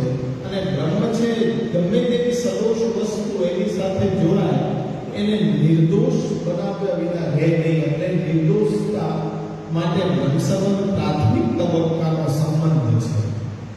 ત્યાર પછી ભગવત સેવામાં જ્યારે જીવ જોડાશે, ભગવત સેવા અને ભગવત કથા શરણાગતિ દ્વારા પોતે આગળ જીવન જીવશે, ત્યારે એને કૃષ્ણ સાથે સંબંધ થશે. કૃષ્ણ સંબંધ તો ભગવત સેવાથી જ થશે. મુખ્ય સંબંધ એ છે બીજા તબક્કા. એ સંબંધ માટે જરૂરી છે બ્રહ્મ સંબંધ, નિર્દોષતા માટે. અને નિર્દોષતાને કાયમી જાળવવા માટે જરૂરી છે કે બ્રહ્મ સંબંધ પછી ભગવત સેવામાં જોડાવવું જરૂરી છે. તો આ આવશ્યકતા શું એ પ્રશ્નનો ઉત્તર છે. બ્રહ્મ સંબંધ પછી સેવા અને નિર્દોષતા જે ક્ષણે આપણે પ્રાપ્ત કરી ગદ્ય મંત્ર બોલીને, હવે આગળના જીવનમાં એ નિર્દોષતાને કેવી રીતના જાળવી શકશું? તો નિત્ય સેવા કરતા રહેવાથી, એ બ્રહ્મ સાથે જોડાયેલા રહેવાથી નિર્દોષતા કાયમી થઈ જશે. એટલે એ વસ્તુ સહજ છે કે બ્રહ્મસંબંધ દીક્ષા પ્રથમ તબક્કાનો સંબંધ છે. એનાથી જ આપણે બધા ખુશખુશાલ થઈ જઈએ છીએ કે હવે તો આપણો નવો જન્મ થઈ ગયો, બધા દોષો દૂર થઈ ગયા. હવે શું ફરીથી પાપના પોટલા બાંધવા માટે આપણને કોઈ સર્ટિફિકેટ મળી ગયું એવું નથી. હવે તો વધારે પુષ્ટિ માર્ગ છે. એ તલવારની ધાર ઉપર ચાલવા જેવું કઠિન છે કે ડગલે ને પગલે જાગૃત રહેવું જરૂરી છે કે આપણે ક્યારેય પણ કોઈ દોષ છે એ આપણને પ્રતિબંધક ન બની શકે. એટલે ભગવત સેવામાં જોડાયેલા રહે છે. એટલે બ્રહ્મ સંબંધ જીવ્યો સર્વ દોષ નિવૃત્તિ રહી. આ ગદ્ય મંત્ર દ્વારા જ બધા દોષો નિવૃત્ત થશે, અન્ય કોઈ ઉપાયથી નહીં. એટલે સર્વ દોષ નિવૃત્તિ રહી. આ દોષ, આ કયા દોષ હશે?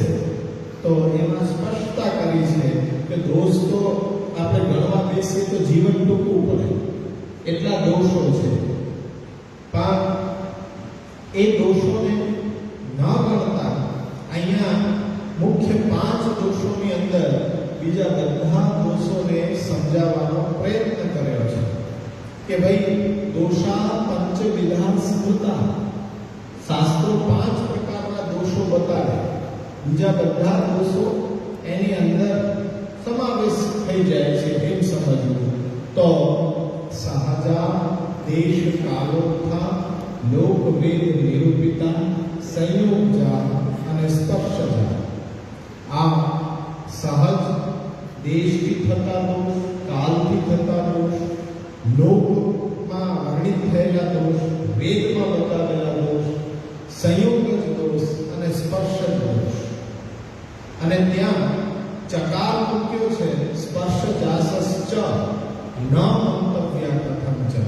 ચકારથી જે પણ કાંઈ બીજા દ્રષ્ટિના, વિચારના, કર્મના જે પણ કાંઈ દોષો શેષ રહી જાય છે એનો સમુચ્ચય કરી દેવામાં આવે છે. ચકાર છે ને એ સંસ્કૃત ભાષામાં વ્યાકરણની દ્રષ્ટિએ તમે અહીંયા બેઠેલા છે કેટલા બધા છે એ બધાના નામો લખીએ તો વાક્ય કેટલું લાંબુ થઈ જાય કે અહીંયા ભણવા માટે આ વ્યક્તિ પણ આ નામનો પણ ઉપલબ્ધ છે. પણ એક બેના નામ લખી અને છેલ્લે ચ લગાડી દો એટલે સમુચ્ચય થઈ ગયું કે બીજા ઘણા બધા બધા એની અંદર આવી ગયા કે અહીંયા બેઠેલા ફલાણા ફલાણા બાય અને ચ બધા બીજા બધા. એટલે સમુચ્ચય અર્થે કે તમામ જે રહી જતા બધા દોષોનું નિવારણ એક કેવલ ભક્તિ માર્ગમાં જ વિચારવામાં આવ્યું છે. પૂજા માર્ગની અંદર એ બધા દોષોને દૂર કરવા એ માટે પ્રયત્ન કરતા રહેવો પડે. પણ અહીંયા એ દોષો સહજમાં એની સેવામાં એ આડખેલી બની શકતા નથી. એટલે ન મંતવ્ય કથન ચના. કોઈ પણ પ્રકારે આ દોષોને ભક્તિ માર્ગમાં ન માનવા, ભક્તિ માર્ગની અંદર ન માનવા. કેમ કે હવે એ ઘરની અંદર પ્રજાધીપ બિરાજી ગયો છે. હવે જે જીવ છે એ બ્રહ્મ સંબંધ લઈને ભગવાન સાથે સંબંધ જોડવા માટે આગળ વધી રહ્યો છે. તો એની દરેક ક્રિયાની અંદર એ ભગવાન છે લક્ષ્યમાં હશે. તો હવે ભગવાનને લક્ષ્યમાં રાખીને જે પણ કંઈ એ ક્રિયા થઈ રહી છે તો એ ક્રિયા વિલક્ષણ છે. અને એના માટે હવે દોષો છે એ ક્યારેય પણ એ બાધક બની શકતા નથી. તો પછી વિચારવામાં આવે છે ચોથા શ્લોકમાં કે અન્યથા સર્વ દોષાનાં ન નિવૃત્તિ કથન ચ. અન્યથા એક બ્રહ્મસંબંધને છોડીને, ગદ્ય મંત્રને છોડીને આ બધા દોષોની નિવૃત્તિ કોઈ કાળમાં શક્ય નથી. અન્યથા એટલે કે બ્રહ્મસંબંધને છોડીને ગદ્ય મંત્ર દ્વારા જ આ બધા દોષોની નિવૃત્તિ શક્ય બને છે. બાકી બીજો કોઈ ઉપાય જ નથી આ દોષોને દૂર કરવાનો. સહજ દોષ છે કેવી રીતના દૂર થશે? એ તો માતા પિતાથી મળેલો સહજ આનુવંશિક રોગ છે, એ આગળ આગળ ચાલતો જ રહેવાનો છે. પણ ભગવત સેવામાં એ પ્રતિબંધક બની શકશે નહીં. એ રીતના દેશથી થતા, કાલથી થતા દોષો છે. તો એ દોષોને કેવી રીતના વિચારીએ કે ભાઈ જો સવારના બ્રહ્મ મુહૂર્તમાં જે કર્મ કરવાનું છે, કર્મ વૈદિક મર્યાદા માર્ગમાં એ જ સમયમાં થવું જોઈએ. પણ ભક્તિ માર્ગમાં શું ડિફરન્સ છે કે આપણું હવે સામર્થ્ય એવું રહ્યું નથી કે 4 વાગે ઉઠીને અપરસ પણ કરી લઈએ. 4 વાગે અપરસ થઈ જાય એટલે ઉઠવું 2:30 વાગે પડે. તો એ સામર્થ્ય હવે નથી કે 4 વાગે બ્રહ્મ મુહૂર્તમાં ઠાકોરજી જાગે. 8-9 વાગે પણ ઠાકોરજી જાગે ત્યારે બ્રહ્મ મુહૂર્ત જ છે. આપણા માટે તો બ્રહ્મ મુહૂર્ત જ છે, કારણ કે એ પ્રભુ શ્રી કૃષ્ણ છે. એ કર્તુમ અકર્તુમ અન્યથા કર્તુમ સર્વ સામર્થ્યયુક્ત છે. તમે કાલને ચૂકી જશો તો પણ એ જાગે ત્યારથી જ બ્રહ્મ મુહૂર્ત. આપણે તો એ પ્રણાલિકા એવી છે, જડાગ્રહ નથી કે સૂર્યોદય પહેલા જગાડી જ દેવો જોઈએ. આપણે તો 10 વાગે જાગે ને ત્યારે આપણે તો કીર્તને જ બોલીએ, ચિડિયા ચુહાની સુનત કઈ કી બાની, બોલત યશોદા રાની જાગો મેરે લાલા. આપણો સૂર્યોદય તો ત્યારે થાય કે જ્યારે ઠાકોરજી એ જાગે ત્યારે. તો અહીંયા કાલથી થતા દોષ આટલી કેવી રીતના બની શકે? કારણ કે કાલાતીત આ ભગવાન છે. કાલ તો એની ચેષ્ટા છે, એના અંદરમાં આવે છે, પણ એ સામર્થ્યવાન આપણો પ્રભુ છે કે જ્યારે જાગશે ત્યારે બ્રહ્મ મુહૂર્ત હશે. જો સેવા કરવાનો આગ્રહ છે તો એવું હોય ને કે સવારના સેવા કરીએ તો એક પગ મંદિરમાં ને એક પગ ઘરમાં, આવી અવસ્થા થઈ જતી હોય કે ઉઠા હોય એને ચા પાણી દેવાનો હોય, એને નાસ્તો દેવાનો હોય, એને દુકાને વેપાર વાણિજ્યમાં જવામાં મોડું થતું હોય. એક બાજુ કહીને ફસાઈ ગયા કે ઠાકોરજી સૂર્યોદય પહેલા જાગવા જ જોઈએ, એટલે જગાડે, અપરસમાંથી પાછા બહાર નીકળી જાય, નાસ્તો ચા પાણી રાતે બધું વધારાના કપડાં વોશિંગ મશીન નાખીને પાછા અપરસ કરવા જાય.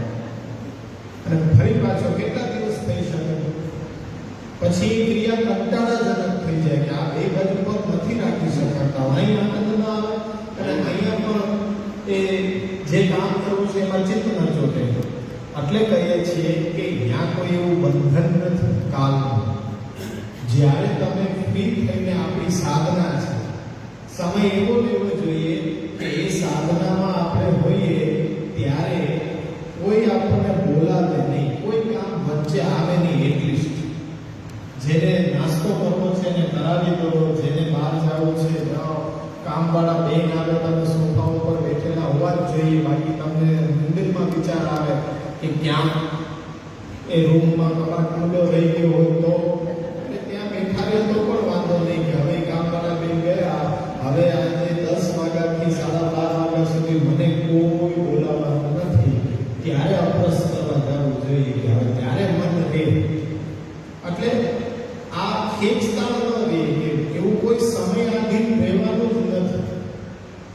સમય આધીન રહેવાનું નથી. જો પાલન થઈ શકતું હોય તો બરોબર છે, પરંતુ આવી ખેંચતાણ ઊભી થાય કે ના સેવા બરોબર થાય, ના ઘરનું કામ બરોબર થાય, રોજે રોજ આવી પ્રક્રિયા કરશો તો અઠવાડિયામાં જ કંટાળી જશો.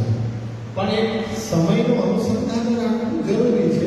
આપણા માટે લેટ ન કરી શકાય, પણ કામકાજમાં વ્યસ્તતાને લીધે ભલે મોડું થાય તો પણ પ્રભુ જાગે ત્યારથી આ પ્રાચીન બાળકોના વચનામૃત છે. એવા વચનામૃત છે કે સેવા પોતે હાથેથી પહોંચતા, પગની તકલીફ, બીજા અનેક પ્રકારના રોગો, મુખ્યા ભીતરિયા બધા રાખ્યા હોય પણ એમને ઠાકોરજી જગાડવાની છૂટ નહીં.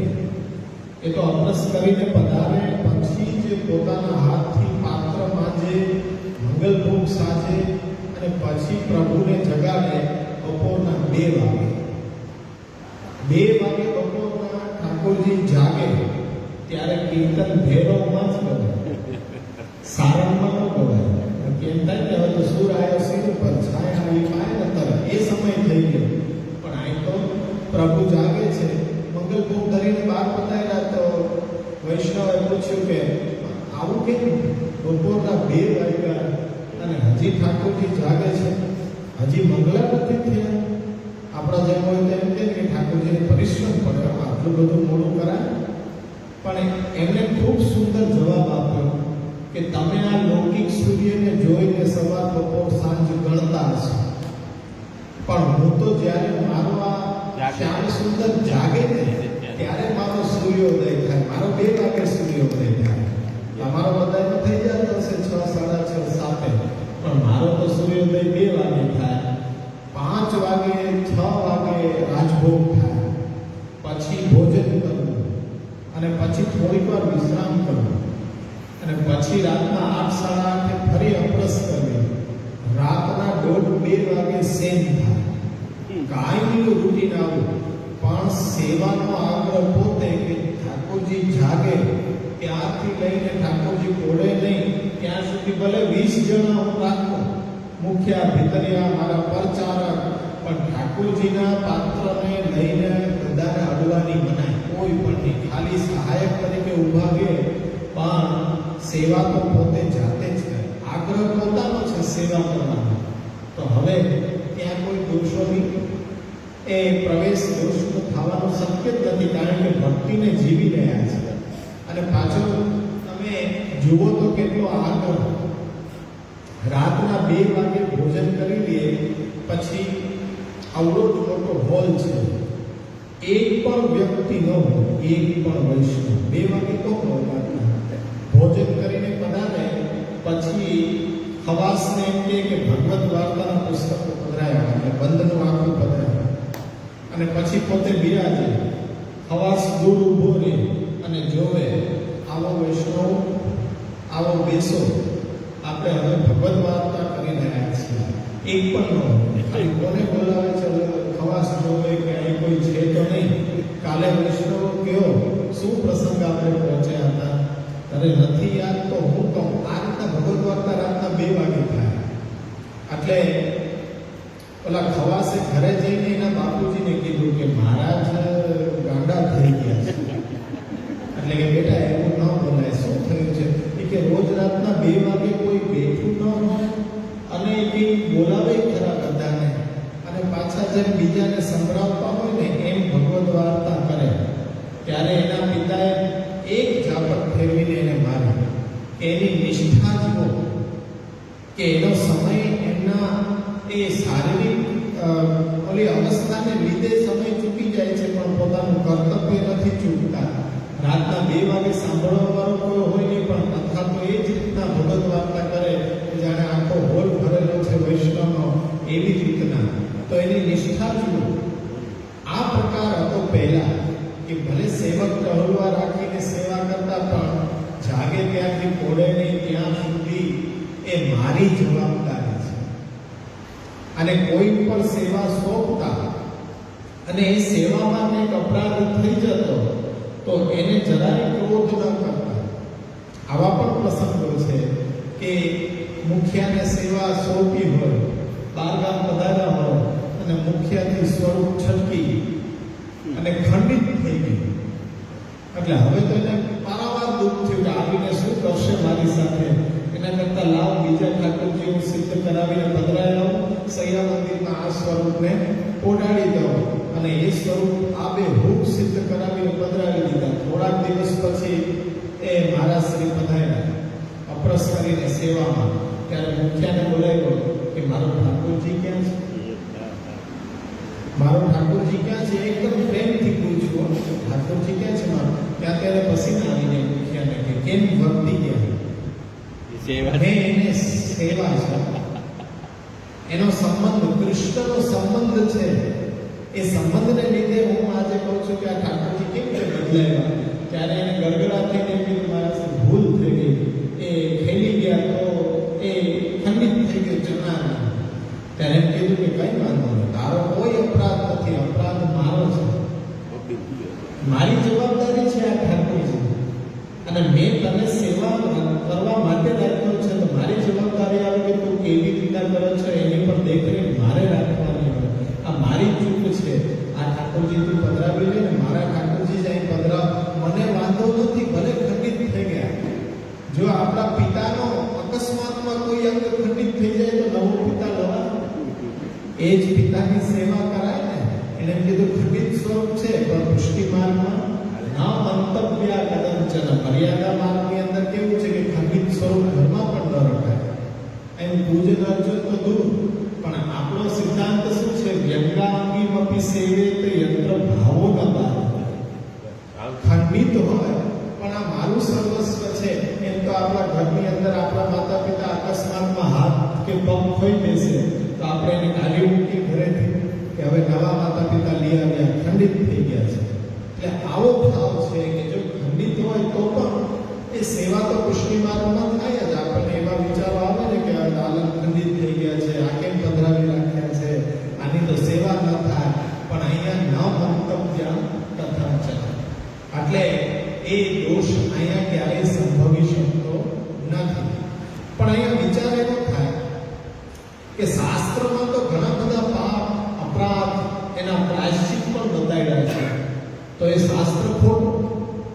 કેવલ બ્રહ્મસંબંધ લેવાથી જ દોષો નિવૃત્ત થઈ જતા હોય તો શાસ્ત્રમાં જે બધા ઉપાયો બતાવ્યા છે કે પ્રાયશ્ચિતના, તો એ શું નિરર્થક? શું સામાન્ય માણસે બ્રહ્મસંબંધ લઈ લેવું જોઈએ પાપ ધોવા માટે? ત્યારે એનો ખુલાસો એવો છે કે જ્યારે અગ્નિમાં કોઈ વસ્તુ ને આપણે હોમી દઈએ, લાકડું બળે અગ્નિથી, પણ રાખ તો એમાં શેષ રહી જ જાય. શાસ્ત્ર કહે છે કે ગમે તેટલા પ્રાયશ્ચિત કરો પણ એ પાપ અંશ રૂપમાં તો શેષ રહી જ જાય. અગ્નિ કંઈ પણ બાળે પણ શેષ રાખ તો રહેવા જ દે. પણ ભગવત એ કૃપાથી અને પ્રભુના સંયોગથી પાપ એવી રીતના નાશ થાય કે શેષ કંઈ બચે જ નહીં. પાછું ભવિષ્યમાં એ ક્યારેય પોતાનો પ્રભાવ બતાડી જ શકે નહીં. એટલા માટે અહીંયા બ્રહ્મસંબંધથી એ ભગવદીઓના પાપ છે, એના પ્રતિબંધો છે, એને દૂર કરવા માટેની અહીંયા બાહેંધરી આપવામાં આવી છે. બાકી અન્યથા સર્વદોષાના ન નિવૃત્તિ કથંચન, એટલે એ વસ્તુ તો માનવામાં જ આવે છે કે અન્ય કોઈ પ્રકારથી આ દોષો દૂર થઈ શકે એવા છે પણ નહીં. અને આ દોષો જો ભગવત સેવામાં ન જોડાવ તો બ્રહ્મસંબંધ લીધા પછી પણ પ્રતિબંધ રૂપ બની શકે છે. એક જ શરત છે કે ભગવત સેવામાં જો જોડાઈ જાવ તો આ દોષોની નિવૃત્તિ કાયમી રહેશે. બાકી ફરી પાછા દોષો છે એ જાગૃત થઈને સેવામાં પ્રતિબંધો કરવાના. એટલે અન્યથા સર્વ દોષાના ન નિવૃત્તિ કથંચન.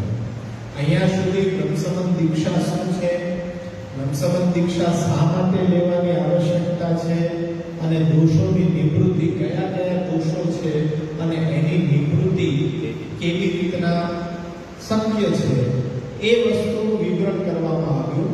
હવે બ્રહ્મસંબંધ લીધા પછી શું કરવું, કેવી રીતના જીવન જીવવું, એનો સિદ્ધાંત આવી રહ્યો છે. એનો સિદ્ધાંત છે અસમર્પિત વસ્તુના તસ્માદ વર્જનમ આચરે. બ્રહ્મસંબંધ દીક્ષા લીધા પછી કેવી રીતના જીવન જીવવું જોઈએ તેના એ ઉપદેશનો પ્રારંભ હવે થઈ રહ્યો છે કે કેવી રીતના રહેશો. પાયાના 3 સિદ્ધાંતો આત્મનિવેદન કરનારા માટે પાયાના 3 સિદ્ધાંતો છે. પહેલો સિદ્ધાંત છે અસમર્પિત વસ્તુથી દૂર રહેવું જોઈએ. આ પહેલો સિદ્ધાંત છે. બીજો સિદ્ધાંત છે આપણો જીવન વ્યવહાર ભગવત પ્રસાદી વસ્તુમાંથી જ ચલાવવો જોઈએ. અને ત્રીજો સિદ્ધાંત કે અર્ધભુક્ત વસ્તુ પ્રભુને વિનિયોગ કરાવી શકાય નહીં. આત્મનિવેદન કરનારના આ 3 મુખ્ય સિદ્ધાંતોનો ઉપદેશ હવે અહીંયા શરૂઆત થઈ રહી છે. અસમર્પિત વસ્તુના એટલે આપણી વિચાર, વાણી, વર્તન, વ્યવહાર, ઉપયોગમાં લેવાતી તમામ વસ્તુઓ એ ભગવત પ્રસાદી જ હોવી જોઈએ. એ ભગવત પ્રસાદી વસ્તુ સિવાય કોઈ પણ વસ્તુનો સંસર્ગ છે એ ફરી પાછા દોષોને જાગૃત કરી શકે છે. એટલે અહીંયા પ્રારંભિક સિદ્ધાંત છે અસમર્પિત વસ્તુના. બહુવચન વાપરવામાં આવ્યું છે વસ્તુના. એટલે દૈનંદિન જીવનની અંદર જેટલી ક્રિયાઓ, જેટલા વ્યવહારો, જેટલા કર્મો એ થઈ રહ્યા છે અને એ કરતા કરતા જે પણ વસ્તુની આવશ્યકતા આપણને પડી રહી છે એ બધી જ વસ્તુ ભગવત પ્રસાદી હોવી જોઈએ. પહેલા એનો એકાઉન્ટ માંડવાનો. પહેલાથી એ વિચાર કરવાનો કે સવારથી ઉઠીને રાતના સૂતા સુધીમાં આપણને શું શું વસ્તુની આવશ્યકતા છે અને એવી કઈ વસ્તુ છે કે જે ભગવત પ્રસાદી ન થઈ શકતી હોય. આવો વિચાર કરવો જોઈએ કે ભગવત પ્રસાદી ન થઈ શકે. બધી વસ્તુ આપણી એવી છે કે જે ભગવત પ્રસાદી જ આપણે વાપરી શકીએ. એટલે એ સિદ્ધાંત પહેલો છે કે અસમર્પિત વસ્તુના તસ્માદ વર્જનમ આચરે. એનાથી દૂર રહેવું જોઈએ. જેનાથી કે જે પ્રભુની પ્રસાદી ન હોય એવી વસ્તુ જો આપણા ઉપયોગમાં આવી જશે તો ફરી પાછું આપણું ચિત્ત જે શુદ્ધ બનાવ્યું છે આપણે એ ફરી પાછું મલિન થવાનું અને દોષોને પાછું બલ આપશે અને દોષો પાછા જાગૃત થશે. એટલે કેવલ ભોગ ધરીને લેવું એટલા પૂરતું નથી. આપણી જે જીવન જરૂરિયાતની વસ્તુઓ છે બધી વસ્તુઓની અંદર આપણે જે કર્મ કરીએ પણ નિવેદિત થયેલો હોવો જોઈએ. એ કર્મ એ આપણી મર્યાદા છે. એવી રીતના બ્રહ્મસંબંધ દીક્ષા પછી રહેવું જોઈએ. કોઈ પણ સ્થાને ક્યાંય પણ જઈએ તો એ ભગવત પ્રસાદની વસ્તુ સિવાય આપણો જીવન નિર્વાહ શક્ય નથી. તો આપણે ભક્તિ માનીએ ત્યાં આપણી વાણી પણ એ ભગવત પ્રસાદ ભગવાનનો આશ્રય હોય એ જ રીતના એ વાણીનો પ્રયોગ પણ એવો જ થવો જોઈએ. દરેક વસ્તુમાં ભગવત ઈચ્છા અને ભગવત કૃપા આ આપણી બે શબ્દો વચ્ચેની આખી જીવન યાત્રા છે. કોઈ પણ કર્મ કરવા જઈએ અને એ સિદ્ધ ન થાય તો આપણે એમ સમજીએ કે ભગવત ઈચ્છા આમાં કંઈક મારું અહિત થવાનું હશે જે પ્રભુએ સિદ્ધ થવા ન દીધું તો એમાં આપણે ભગવત ઈચ્છા માનીએ અને આપણે કોઈ પણ કર્મ કરીએ ને એ સફળ થઈ જાય તો પણ આપણે એમ જ બોલવું જોઈએ કે ભગવત કૃપાથી થયું, મારા થકી નહીં, ભગવત કૃપાથી. તો એ ભગવત ઈચ્છા અને ભગવત કૃપા આ બે શબ્દો વચ્ચે આપણે તમામ જેને આત્મનિવેદન કર્યું છે એનું જીવન ચાલવું જોઈએ. કોઈ પણ વાણીમાં કે કોઈ પણ વ્યવહારમાં એવો અભિમાન છે વળી પાછું ઉચકાઈ જવું જોઈએ નહીં. ભક્તોને પણ અભિમાન આવે એવું નથી. ભક્તોને પણ અભિમાન આવે પણ એ અભિમાન ઉપર કંટ્રોલ આપણે જ મેળવવાનો છે. આપણે જો સમર્પિત વસ્તુઓથી જીવન નિર્વાહ કરશું તો આપણને હંમેશા પ્રભુના દાસ તરીકેની અવેરનેસ રહેશે કે પ્રભુના દાસ છીએ અને દાસનું જીવન કેવું હોય એ તો આપણને ખ્યાલ જ છે કે પ્રભુ આપણા સ્વામી છે. સ્વતંત્રતા આપણને ક્યાંય છે જ નહીં. તો એ રીતના આપણે જો જીવન જીવીએ તો સેવાના સમયની પણ સેવાના સમયથી બહાર હોઈએ ત્યારે પણ આ સ્મરણ લેવું જરૂરી છે. તો અસમર્પિત વસ્તુના તસ્માદ વર્જનમ આચરે. ભગવાન આપણું રક્ષક છે. ભગવાન એ દરેક પરિસ્થિતિની અંદર આપણું રક્ષણ કરવા માટે સક્ષમ છે. આપણું કોઈ પણ એ એવું સામર્થ્ય નથી કે નાનું સરખું કર્મ પણ આપણે વગર આશ્રયના ભાવે કરી શકીએ. એટલે પરીક્ષિત રાજાએ એમ કીધું કે હું સબળો છું, કૃષ્ણની કથા સાંભળવા માટે મારામાં યોગ્યતા છે કારણ કે વૈષ્ણવ કુળમાં મારો જન્મ થયો છે.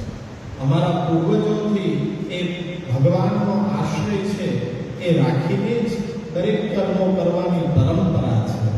અને અમારા પૂર્વજો છે કૌરવ સેનાના સમુદ્રને તરીકે આ સંસાર સાગરને એ લોકો ગો વત્સ ગાયની ખરીદથી ભૂમિમાં જેટલો ખાડો થાય એ રીતના ઓળંગી ગયા, તરી ગયા.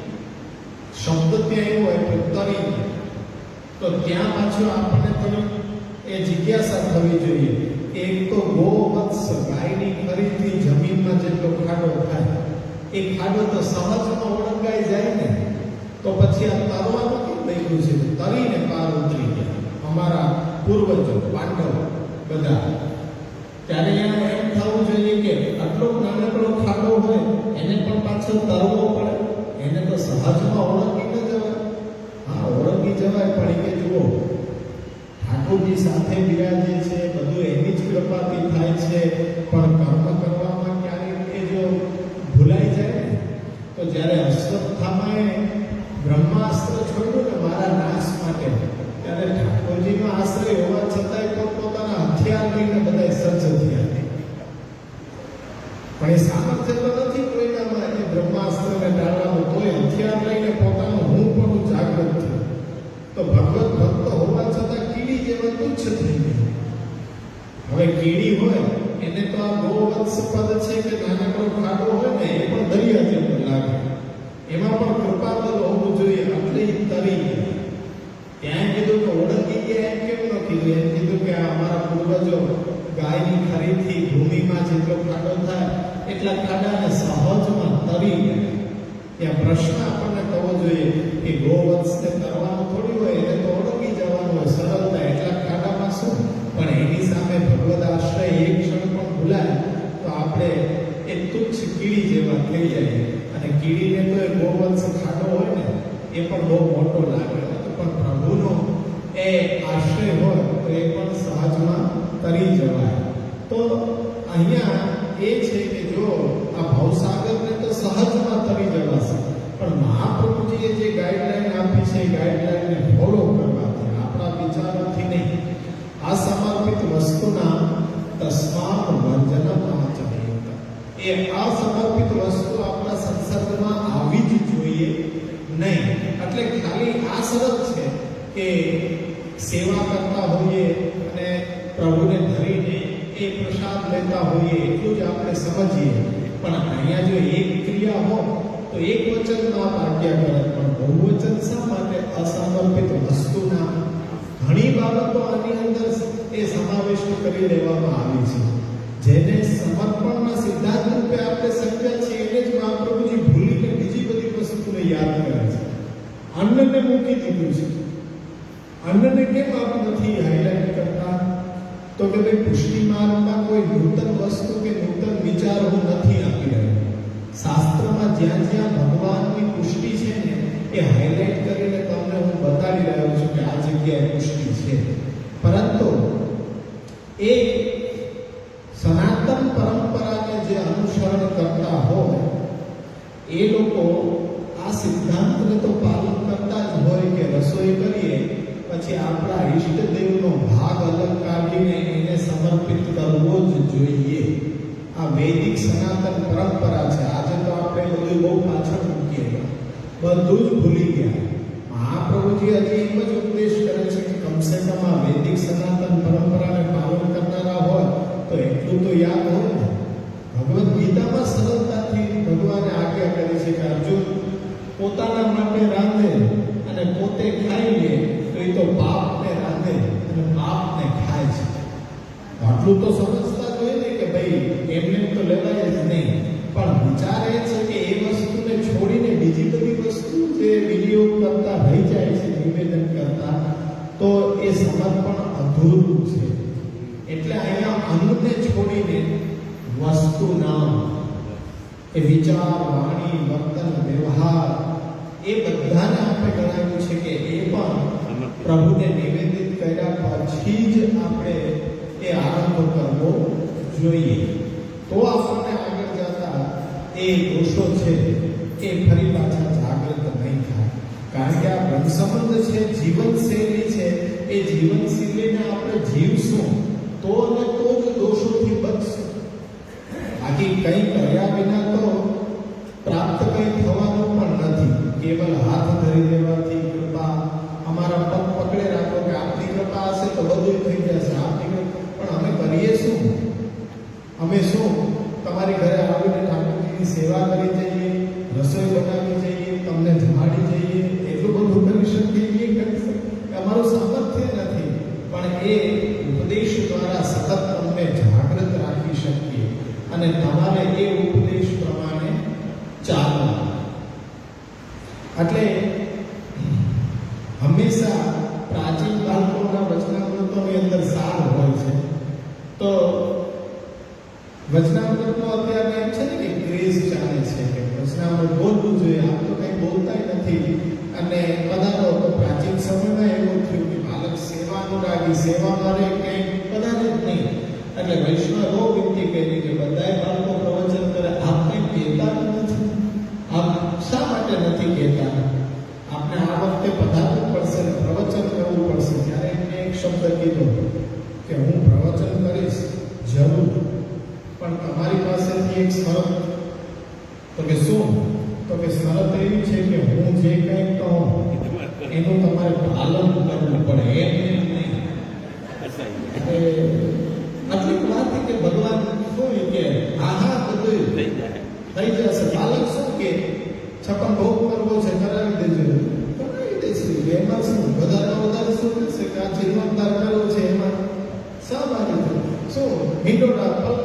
ગો આવું આજ્ઞા કરશે એટલે તરત હા પાડી દીધી અને પ્રવચન શરૂઆતથી ત્યાં હોલ ભરાઈ ગયો કે આજ તો પ્રવચન એટલે પ્રવચનમાં પહેલા જ કીધું કે દરેક વૈષ્ણવ પોતાની ઘરે એક ગાય રાખશે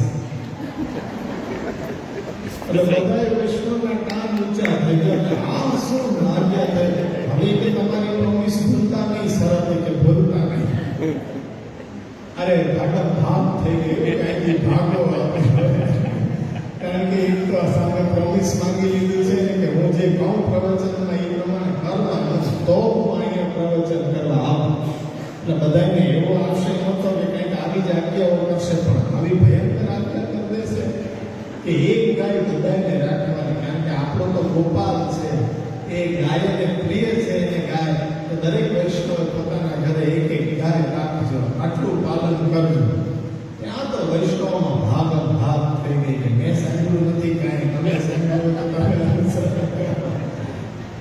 આ સ્પિરિટ હતી બાળકોને કહેવાનું તાત્પર્ય એ પ્રવચન એટલે નથી કરતો કે તમે ક્યાં અનુસરણ કરવાના છો એ પ્રમાણે એટલે અસમર્પિત વસ્તુના તસ્માત વર્જન આચરે પહેલી શરત એ છે કે બ્રહ્મસમન લીલા પછી આપણો જીવન નિર્વાહ ભગવત પ્રસાદી વસ્તુમાંથી ચાલવો જોઈએ આ ચોથા શ્લોકનો સાર આપણે સમજો કે અન્યથા સર્વ દોષાના ન નિવૃત્તિ કથંચન બ્રહ્મસમન લીધા પછી ભગવત સેવા ન જોડાવ તો પછી જેટલી વસ્તુઓ વાપરવાની હોય ભગવત પ્રસાદી કેવી રીતના થઈ શકે ન જ થઈ શકે અને એને વાપરવા લાગો તો પછી પુનઃ આ બધા દોષો છે એ જાગૃત અવસ્થામાં આવી અને આપણને પ્રતિબંધ કરવાના જ છે એટલે જરૂરી છે કે બ્રહ્મસમન દીક્ષા લેતા પહેલા થોડીક સમજ અને જો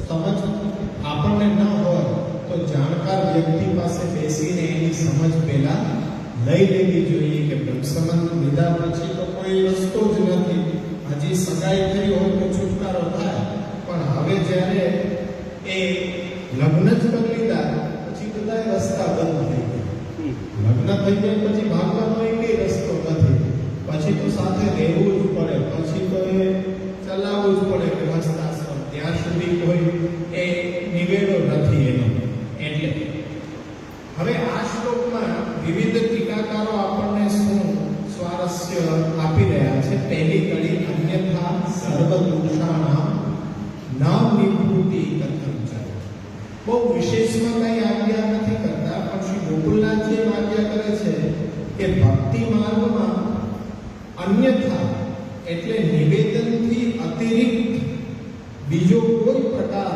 દોષ નિવૃત્તિનો છે જ નહીં સેવામાં પ્રતિબંધ કરનારા દોષોની નિવૃત્તિ કથંચન કોઈ પણ ઉપાયથી થઈ જ શકે એવી છે નહીં કેવલ ગદ્ય મંત્ર બોલવાથી એટલે ભક્તિ માર્ગમાં એ દોષોની નિવૃત્તિ કેવલ ગદ્ય મંત્રથી શક્ય છે અને ગદ્ય મંત્ર બોલો એટલી જ ક્ષણ તમે નિર્દોષ હો પછી ત્યાંથી બહાર નીકળ્યા એટલે સદોષ પણ એ સદોષતા પાછી આવી કેવી રીતના જાતી હશે અરે પ્રભુના સંબંધ જ્યાં ન હોય એ વસ્તુ આપણા સંસર્ગમાં આવે એટલે દોષો પાછા જાગૃત થાય તો હવે એ કાયમી નિર્દોષતા માટે ભગવત સેવામાં એ જ ક્ષણે જોડાઈ જવા માટેની પ્રતિક્રિયા કરી લેવી કે મારી દેશકાળ પરિસ્થિતિને અનુરૂપ ભગવાન મારી ઘરે બિરાજશે 84 વૈષ્ણવમાં જેમની પાસે રહેવા માટે ઘર પણ નથી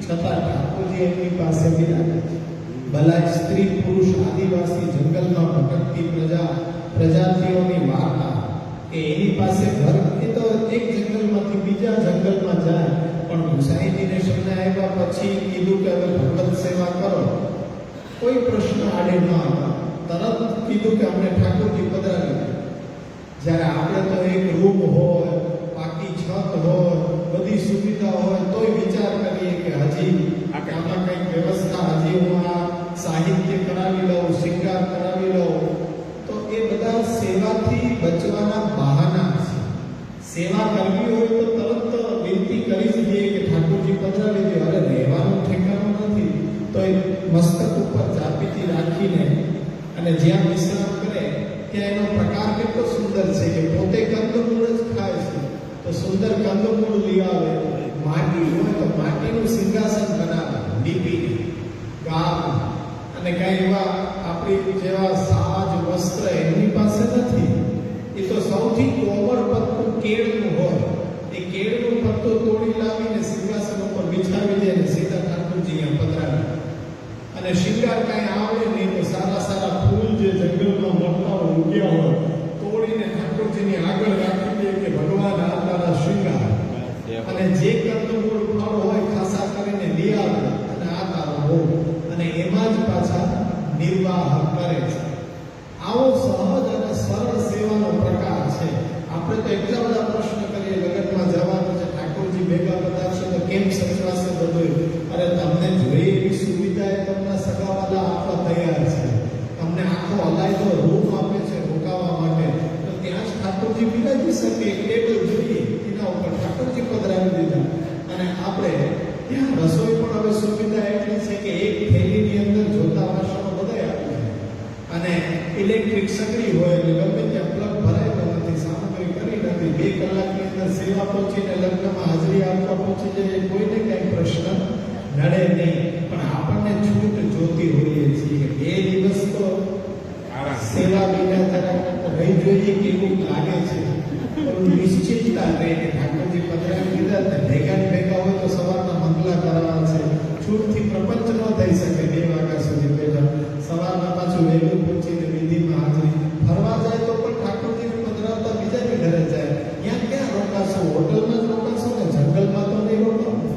જંગલમાં રોકાવ કોઈ સુવિધા છે ત્યાં સેવા કરવાની. આ બધા સ્ત્રી પુરુષ કેવી રીતના કરતા, તો એ હરિસેવા તો ખર્ચ ન લાગે. સુરદાસજીનું પણ છે કે ભાઈ ઘરનું બધું ઘરમાં જ રહેવાનું છે, કાંઈ નવીન તમારે વ્યવસ્થા ઊભી નથી કરવાની. આટલી સહજ અને સરળ સેવા છે. અને સેવા હશે તો જ એ દોષો દૂર થશે. રઘુનાથજી આજ્ઞા કરે છે કે અન્યથા એટલે જો ભગવત સંબંધ ન હોય તો પછી આ દોષોની નિવૃત્તિ સંભવ નથી. એટલે ભગવત સંબંધ બધી જગ્યાએ વિચાર કરવો જોઈએ અને એનો જ આપણે નિર્વાહ કરવો જોઈએ. અસમર્પિત વસ્તુના તસ્માદ વર્જનમાં ચરે. જ્યાં ભગવત સંબંધ નથી એવી વસ્તુઓથી દૂર જ રહેવું જોઈએ.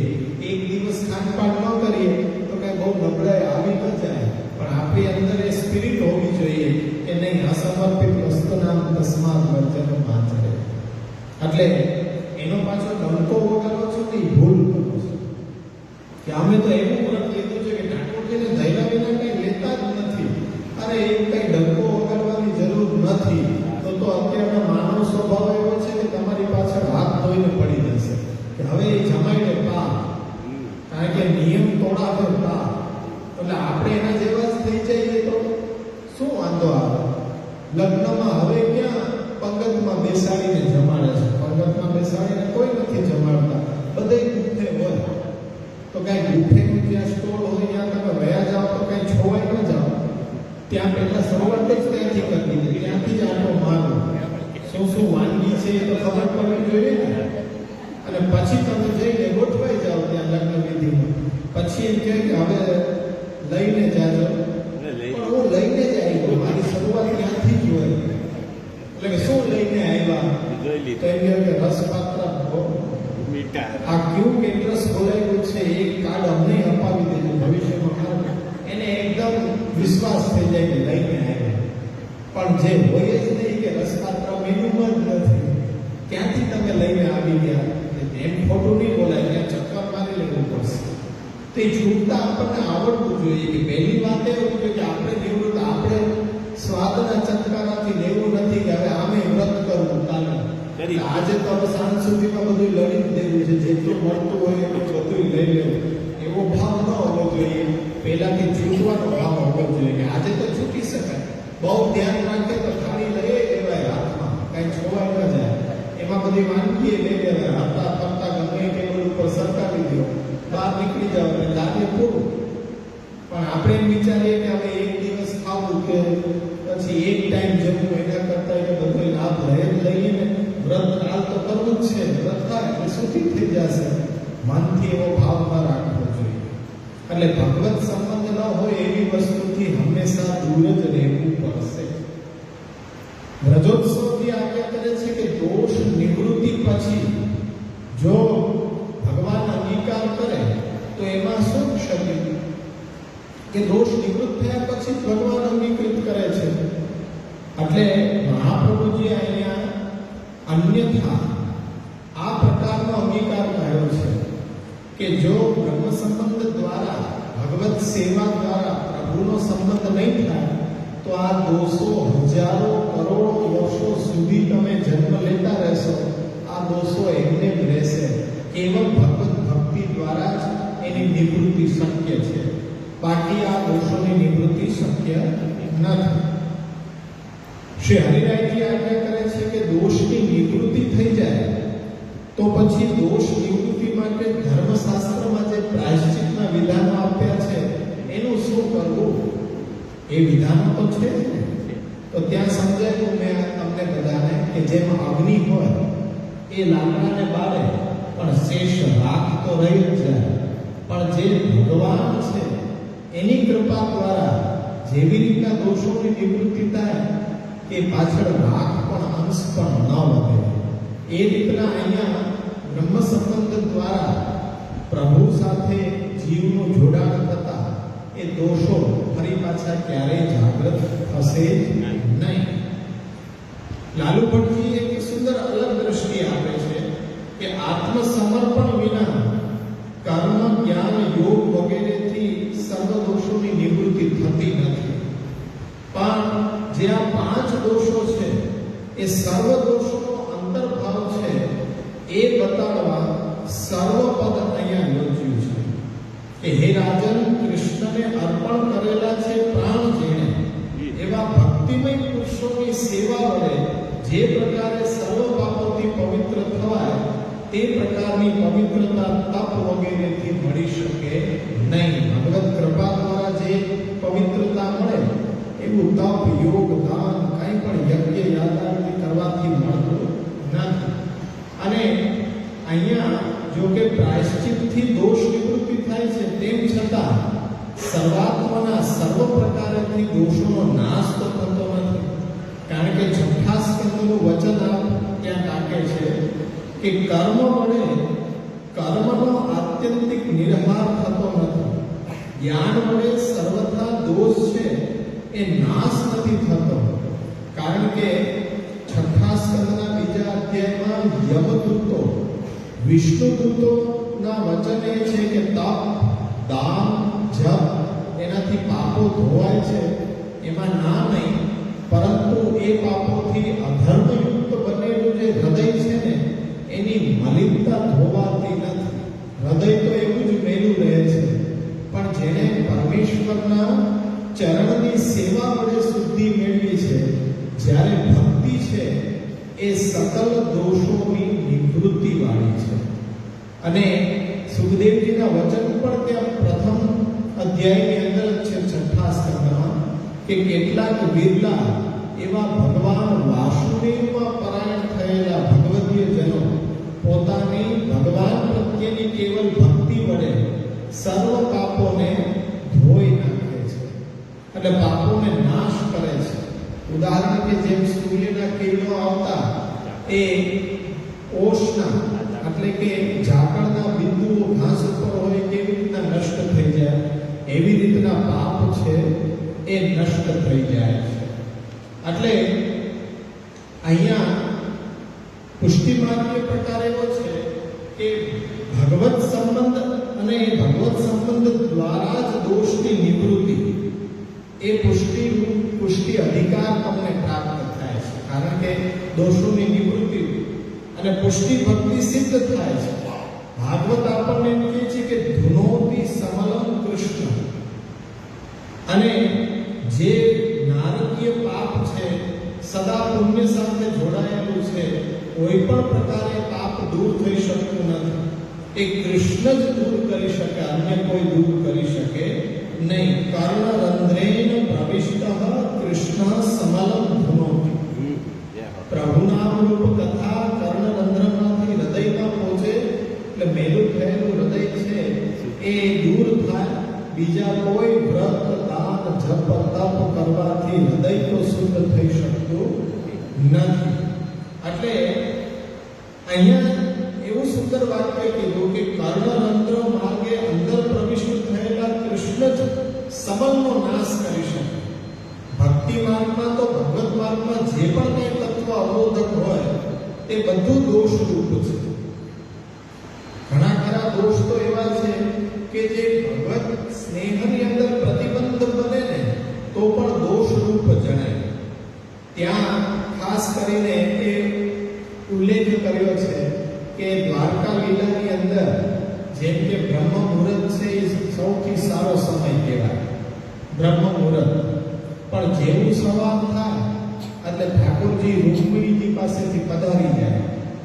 એટલે રૂકમિણીજી એમ કહે છે કે સૌથી ખરાબ કાળ હોય ને મારા માટે તો આ બ્રહ્મ મુહૂર્ત છે.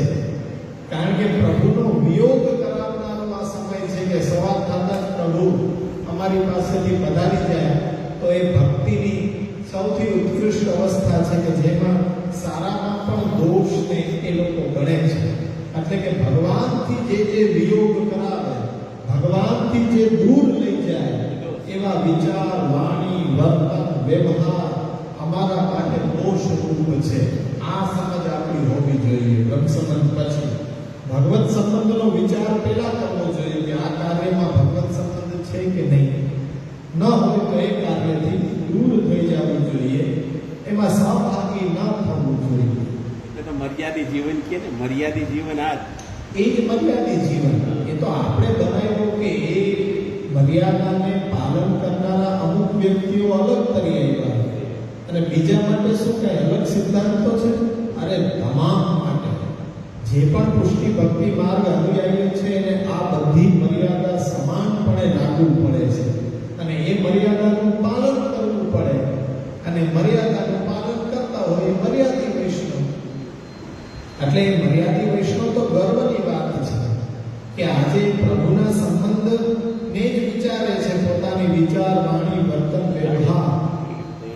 કોઈ સંબંધ એવો ન હોવો જોઈએ કે જેમાં પ્રભુનો સંબંધ ન હોય. અસમર્પિત વસ્તુના તસ્માદ વર્જન આચરે. તમે ગમે તેટલો વિચાર કરીને જોજો ઘરે બેસીને કે સવારના ઉઠતા જ આપણે નિંદ્રામાં 6-8 કલાક વિતાવીએ. જો ઘરમાં ભગવત સેવા બિરાજતી હશે ને તો એ નિંદર કરવું પણ ભક્તિનો અંગ છે કે 6-8 કલાક હું સૂઈ જાઉં છું. તો હવે સુવાને કેવી રીતના ભક્તિનો અંગ ગણી શકાય કે બીજે દિવસે સેવામાં સ્વસ્થતા આવે એટલે 6-8 કલાકની ઊંઘ લઉં છું ભગવાન અર્થે, તો એ ભક્તિનો અંગ બની જાય. તે રીતના દરેક ક્રિયા છે આપણી ભક્તિનું અંગ બની જશે. સામાન્ય ક્રિયા હોય એ પણ યાદ કેટલું રાખવાનું કે ભગવત સંબંધ વિનાનો કોઈ પણ વાણી, વિચાર, વર્તન, વ્યવહાર આપણા સંસર્ગમાં આવવો જોઈએ નહીં. હજી આગળ અસમર્પિત વસ્તુના તસ્માદ વર્જનમાં ચરિત્રમાં આપણે જોશું કે બધી જ વસ્તુ પ્રસાદી ન થઈ શકે અને દરેક પ્રસાદી વસ્તુ પાછી આપણા ઉપયોગમાં આવે જ એવું જરૂરી નથી. દાખલા આપી દઉં, સેવામાં મારે ચશ્માની જરૂર પડે છે. ઠાકોરજીને તો એ ચશ્મા ધરાવાય નહીં ને. આ એક વિચાર છે કે ઠાકોરજીને ચશ્મા કેવી રીતના ધરાય, આપણે તો પહેરવા પડે. પણ નવા બનીને આવે ને ત્યારે સૌપ્રથમ પહેલા ઠાકોરજીના શૃંગાર ધરાવો, આ ચશ્મા પહેરીને. એટલે સેવામાં એનો વિનિયોગ થતા પછી એ પ્રભુના સંબંધ વાળું થઈ કઈ પ્રભુને તો ધરાય. પછી સમર્પિત હોય છે, ભાવ એમાં મૂકવો પડે. પ્રત્યક્ષ ન હોય પણ પરોક્ષ રીતે, પરોક્ષ રૂપે આપણે ચશ્માને પ્રભુની સેવામાં વિનિયોગ કરાય. એવી જ રીતના સૌથી પહેલી જરૂરિયાત ચા. બધાની જરૂરિયાત છે. ઉઠતા હોય એ ક્યાં પ્રસાદી થઈ ગઈ? ચા ભોગ થોડી ધરાય. ચા પ્રભુને ભોગ ન ધરાય. બાકી ચા છોડી દેવી પડે. ચા છોડી દો, દૂધ જ લ્યો. પ્રભુ મંગલ ભોગમાં દૂધ આવે તો તમારે દૂધ જ લેવાનું, ચા શું કામ લેવી પડે? પણ સેવા કરતાને ચા જરૂરિયાત છે, તો જ એની આંખ ઉઘડે છે. ચા ને આંખ ઉઘડે તો જ સ્વસ્થતા આવે. બાકી પછી જબ્બડ પીડા થઈ જાય. સેવાની અંદર જઈને મોટા મોટા બગાસા ખાઓ અને કાં પછી બીજા 3 જણા ઘરના સભ્યો હોય એના માટે દુર્વાસા બની જાય, ચા ન મળે તો. એટલે ભાઈ તમે ચા પીને સ્વસ્થતા આવે છે તો પછી જ સેવામાં અપરસ કરો ને. ચા ઘણાને એવું હોય કે સવારના વહેલા ઉઠીને કે પહેલા નાઈ લેતા હોય તો પહેલા એ કે ચા પીશે ને પછી કલાકી કે છાપું ખોલીને બેસે. એટલે મારે જ બધું એ કે કરવાનું, મંગલ ભોગની તૈયારી, પછી સ્નાન, એ છાપું બપોરના વાંચીને તો શું વાંધો આવે. પણ એને ત્યાં સુધી વિચાર જ એ આવશે કે અપરસ કરી લઉં તો પણ આજના સમાચારમાં શું હશે, એ મનમાં વિચારતા વિચારતા સેવા કરશે. એના કરતા હું કહું કે પહેલા એ છાપું વાંચી લે ને મન એમાંથી નીકળી જાય. એટલે વાંચીને જ ભલે અપરસ કરે. આવા પ્રશ્નો હોય છે આપણા કે છાપું ન વાંચે તો શું ફરક પડી જાય. અમે શરૂઆત આપણા વૈષ્ણવી તો ભગવત નામથી થવી જોઈએ કે ગામના પ્રપંચથી થવી જોઈએ.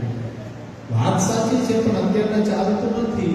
એ છાપું તો પહેલા વાંચવું જ પડે તો જ એને આનંદ આવે. દિવસ ઉગ્યો તો જ એને લાગે. તો એ બધું ભક્તિનો અંગ બની જશે જો ભગવત સેવામાં જોડાતા હોય તો. બાકી તો નિષેધ જ છે કે ભગવત સેવામાં ન જોડાય છાપું વાંચતા તો એ છાપાથી તો શું પ્રાપ્ત થાય, પણ એના કરતાં કંઈક ઉપયોગી થાય એવું વાંચન કરી લે તો એ વધારે યોગ્ય છે. એટલે દરેક વસ્તુ એ પ્રભુને જરૂરી હોય એવું નથી. એટલે ચા પીવાથી સ્વસ્થતા આવે છે તો એ સેવામાં એનો વિનિયોગ ગણી લે કે ચા પીવાથી મને સ્વસ્થતા આવે ને સેવા સુંદર રીતે થઈ શકે. તો એ ચાનો ઉપયોગ પણ ભગવત સેવામાં માનવામાં આવે છે. ચા ક્યાં છોવાય એમ કે તો પંચામૃત કહેવાય. ચા તો પંચામૃત કહેવાય. દૂધ, ખાંડ, પાણી, ભૂકી અને મસાલા, 5 વસ્તુ ભેગી થાય પંચામૃત થઈ જાય. એ પણ જો બ્રહ્મમોદ આપવા ચા એટલે કારણ કે એ જોતી જ હોય પણ પીએ એમાં કોઈ નિષેધ નથી. ભગવત સેવાનો અંગ છે. હવે એવી જ રીતના સેવ્યની વસ્તુ છે પ્રસાદી, વસ્ત્ર છે એ પ્રસાદી. એનું શું કરો? તમારા ઉપયોગમાં ક્યાં આવે? બાલકૃષ્ણલાલ છે એમનું વસ્ત્ર જૂનું થઈ ગયું છે. હવે એને તમે જપાટમાં પધરાવી દો, રોજ ચરણ સ્પર્શ કરો, એ જ ઉપયોગમાં આવી શકે. તમારા જીવનમાં કોઈ ઉપયોગમાં નથી આવી શકતા. પ્રભુના શિંગાર જૂના, તો એ શિંગાર શું તમે પહેરી શકો? તમે તો એ પહેરી જ ન શકો.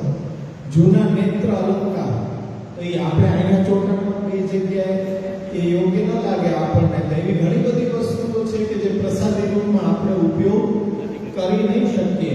આ વસ્તુને સમજવાની જરૂર છે કે અમુક વસ્તુ સેવ્યને જરૂરી છે અને અમુક વસ્તુ સેવકને જરૂરી છે. સેવ્યને જરૂરી નથી, પણ બે એકબીજાના પૂરક છે. એમાં છૂટ આપવામાં આવે છે કે આપણે ભાવ ધરીએ છીએ. જેમ કે નવા ચપ્પલ લીધા એ તો ઠાકોરજીને સન્મુખે ન લઈ જવાય ચપ્પલ, પણ એ ચપ્પલ નવા લીધા તો પહેલો ઉપયોગ છે એ બહારથી કંઈક ઠાકોરજી માટે સામગ્રી લેવામાં કરવો જોઈએ, પહેરવા નહીં કે આપણે વેપાર વાણિજ્યમાં જવા માટે ત્યાં સુધી પહેલા જ વસ્તુ પહેરી અને ઠાકોરજી માટે કંઈ મેઘો ઇત્યાદિ પધરાવી લાવો. પ્રથમ એમાં વિનિયોગ થઈ ગયો તો પછી આપણા ઉપયોગમાં આવી શકે. એ જ રીતના તમામ વસ્તુ છે આપણને જે જીવન જરૂરિયાતની વસ્તુ છે. પહેલી આપણી જોડી સિવાય તો ઠાકોરજીની સન્મુખ આપણે મૂકીને આજ્ઞા લઈએ છીએ અને ત્યાં પહેરીને દંડવત પેલા ઠાકોરજીને કરીએ છીએ. બહાર નથી ચાલ્યા જતા. તો આ બધી નાની નાની વસ્તુઓનું બ્રહ્મસંબંધ પછી અસમર્પિત વસ્તુના તસ્માદ વર્જનનું આચરે. એટલે દોષ જે પણ કાંઈ ભગવત સેવા, ભગવત કથા, શરણાગતિથી આપણને દૂર લઈ જાય એવી તમામ બાબતો સારી હોય તો પણ આપણા માટે તો દોષયુક્ત જ ગણી શકાય. ત્યાર પછી અસમર્પિત વસ્તુના તસ્માદ વર્જનમ આચરે. શ્રી ગોકુલનાથજી આજ્ઞા કરે છે કે ભગવત સંબંધ ન થયો હોય તેવી ભગવત સંબંધના અભાવવાળી વસ્તુઓ એનો સંસર્ગ એ આપણા માટે દોષ સ્વરૂપ ગણાય છે. ઉપયોગમાં લેવી નહીં. રઘુનાથજી પણ એ જ આજ્ઞા કરે છે કે ભગવત સંબંધનું અકરણ હોતા પદાર્થનો જે દોષ છે એમનો એમ જ રહે છે, દોષ નિવૃત્ત નથી થતા. તેથી અસમર્પિત એટલે કે ભગવાનને નિવેદિત ન કરાયેલી હોય એવી વસ્તુનો ઉપયોગ વગેરે વ્યવહાર એને છોડી દેવો જોઈએ. સ્વયં પણ છોડવો જોઈએ અને પોતાના સેવકો અને પરિચારકો પાસે પણ એ છોડાવવો જોઈએ. ખૂબ સમજાવીએ કે ભાઈ વ્યસન રાખો તો ભગવત સેવાનું રાખો, ભગવત નામનું રાખો. નિષિદ્ધ વસ્તુઓનું વ્યસન આપણે વૈષ્ણવ કુળમાં જન્મ થયા પછી કેમ પડી જાય? જેમ કે તમાકુ ખાવાની ટેવ પડી જાય તો એ તમાકુ તો ઠાકોરજીને ધરી પણ ન શકાય. પણ આ સ્વામી સેવક ભાવનો અમુક સેવ્યની વસ્તુ, સેવકની વસ્તુ, સેવકની એવી વસ્તુ નહીં કે જે શાસ્ત્ર નિષિદ્ધ હોય એવી વસ્તુની તો ટેવ પડવી જ જોઈએ નહીં. ખાસ કરીને ધ્યાન રાખવું કે આપણા બાળકો, યુવાનો આવા એ દૂષણમાં ફસાઈ ન જાય. એટલે એ તો આમે યોગ્ય નથી. એટલે આપણી પાસેના જ ગામડાની અંદર એક જાણકાર વૈષ્ણવ હતા. કે આપણે બીડી કેમ ધરીએ ઠાકોરજીને, સોપારીનો ભૂકો એમાં તજ લવીને મને કે સાથે સાથે આ જરૂર પડે તો એક વાટકી તમાકુની ભરીને ધરતા. હવે આને શું કેવું અમારે કે અસમર્પિત વસ્તુના તસ્માત વર્જન ના ચલે. કે મને જરૂર પડે છે એટલે સેવકને જરૂર પડે, સ્વામીને નથી. પણ ધરો છો શા માટે અને લ્યો છો શા માટે? આ તો શાસ્ત્ર નિષિદ્ધ છે. આવી વસ્તુઓ લેવી એ તો શાસ્ત્ર નિષિદ્ધ છે. ઠાકોરજીને કેમ ધરો છો? વાર્તા સાહિત્યમાં આવે છે કે તમાકુના પાન સૂકવાતા ઉપર ઠાકોરજીને ભોગ આપવામાં એની સુગંધ આવી રહી હતી તો ઠાકોરજી રુષ્ટ થઈ ગયા કે આ પાન પેલા ફેંકી દે, એની સુગંધ મને આવી રહી છે, પરિશ્રમિત કરી રહી છે. તો આ વસ્તુને ધ્યાનમાં કેમ નથી લેતા? અને કહેવાય કે મર્યાદિત વૈષ્ણવ છે. પણ એની આ એટલી મોટી ભૂલ કે દરેક વસ્તુ, ચા પણ ઠાકોરજીને મંગલ ભોગમાં ધરતા. અસમર્પિત વસ્તુના તસ્માત વર્જનમાં આચરે. પણ સમજવાનું છે કે અમુક વસ્તુઓ પ્રત્યક્ષ એ વિનિયોગ થઈ શકે એવી હોય, અમુકમાં આપણે ભાવ મૂકવો પડે. એટલે સમર્પણ, અર્પણ નથી, સંસર્ગ એની અંદર લગાવેલો છે, સમર્પણ. રઘુનાથજી પણ એ જ વ્યવહારને નોકર ચાકર પાસે પણ છોડાવવાની એ આજ્ઞા કરી રહ્યા છે. આ જ વસ્તુને વ્રજોત્સવથી સમજાવી રહ્યા છે કે જે લોકોએ પોતાનું સર્વસ્વ પ્રભુને સમર્પિત કરેલું છે તેવા આત્મનિવેદીઓને માટેની નિવેદન ન કરાયેલી વસ્તુનો સંબંધ બાધક છે હંમેશા. એટલે અસમર્પિત વસ્તુનું વર્જન એટલે કે ત્યાગ કરવું જોઈએ. એટલે પ્રભુ દ્વારા આત્મસાત કરાયેલ સ્વયં સમર્પિત આત્મા હોય તેમના દેહ, પ્રાણ, ઇન્દ્રિય, અંતઃકરણ બધું જ ભગવાન વડે અંગીકૃત કરાયેલું, ભગવાનને આધીન થયેલું રહેલું હોય. જેનું સેવકે એક વ્રત પ્રતિજ્ઞા છે તેમ પ્રતિજ્ઞાના રૂપમાં એનું પાલન કરવું જોઈએ. અને પોતાનાથી અલગ એવા બધા બાંધવો જે ઉદાસીન છે, ભગવાન દ્વારા અંગીકૃત થયેલા નથી, પણ લોકો પૂર્વમાં કહેવાયેલ સેવાના અનધિકારી પ્રબળ દોષથી દુષ્ટ થયેલા અસમર્પિત લોકો છે, એનો પણ સંસર્ગ બાધક છે. એટલે આપણો દાસ ધર્મ છે તો દાસ ધર્મ વાળા હોય તેની સાથે આપણો મિલાપ થવો એ યોગ્ય છે. પણ ધર્મ વિનાના હોવાથી એવોનો સંગ આપણે નિષેધ કરવો જોઈએ. દેહ, પ્રાણ, ઇન્દ્રિયો વગેરે તેમજ સંબંધીઓની પ્રત્યેકને કોઈને પણ અસમર્પિતનો ત્યાગ એ થાય એવી રીતના આપણે કરવું જોઈએ.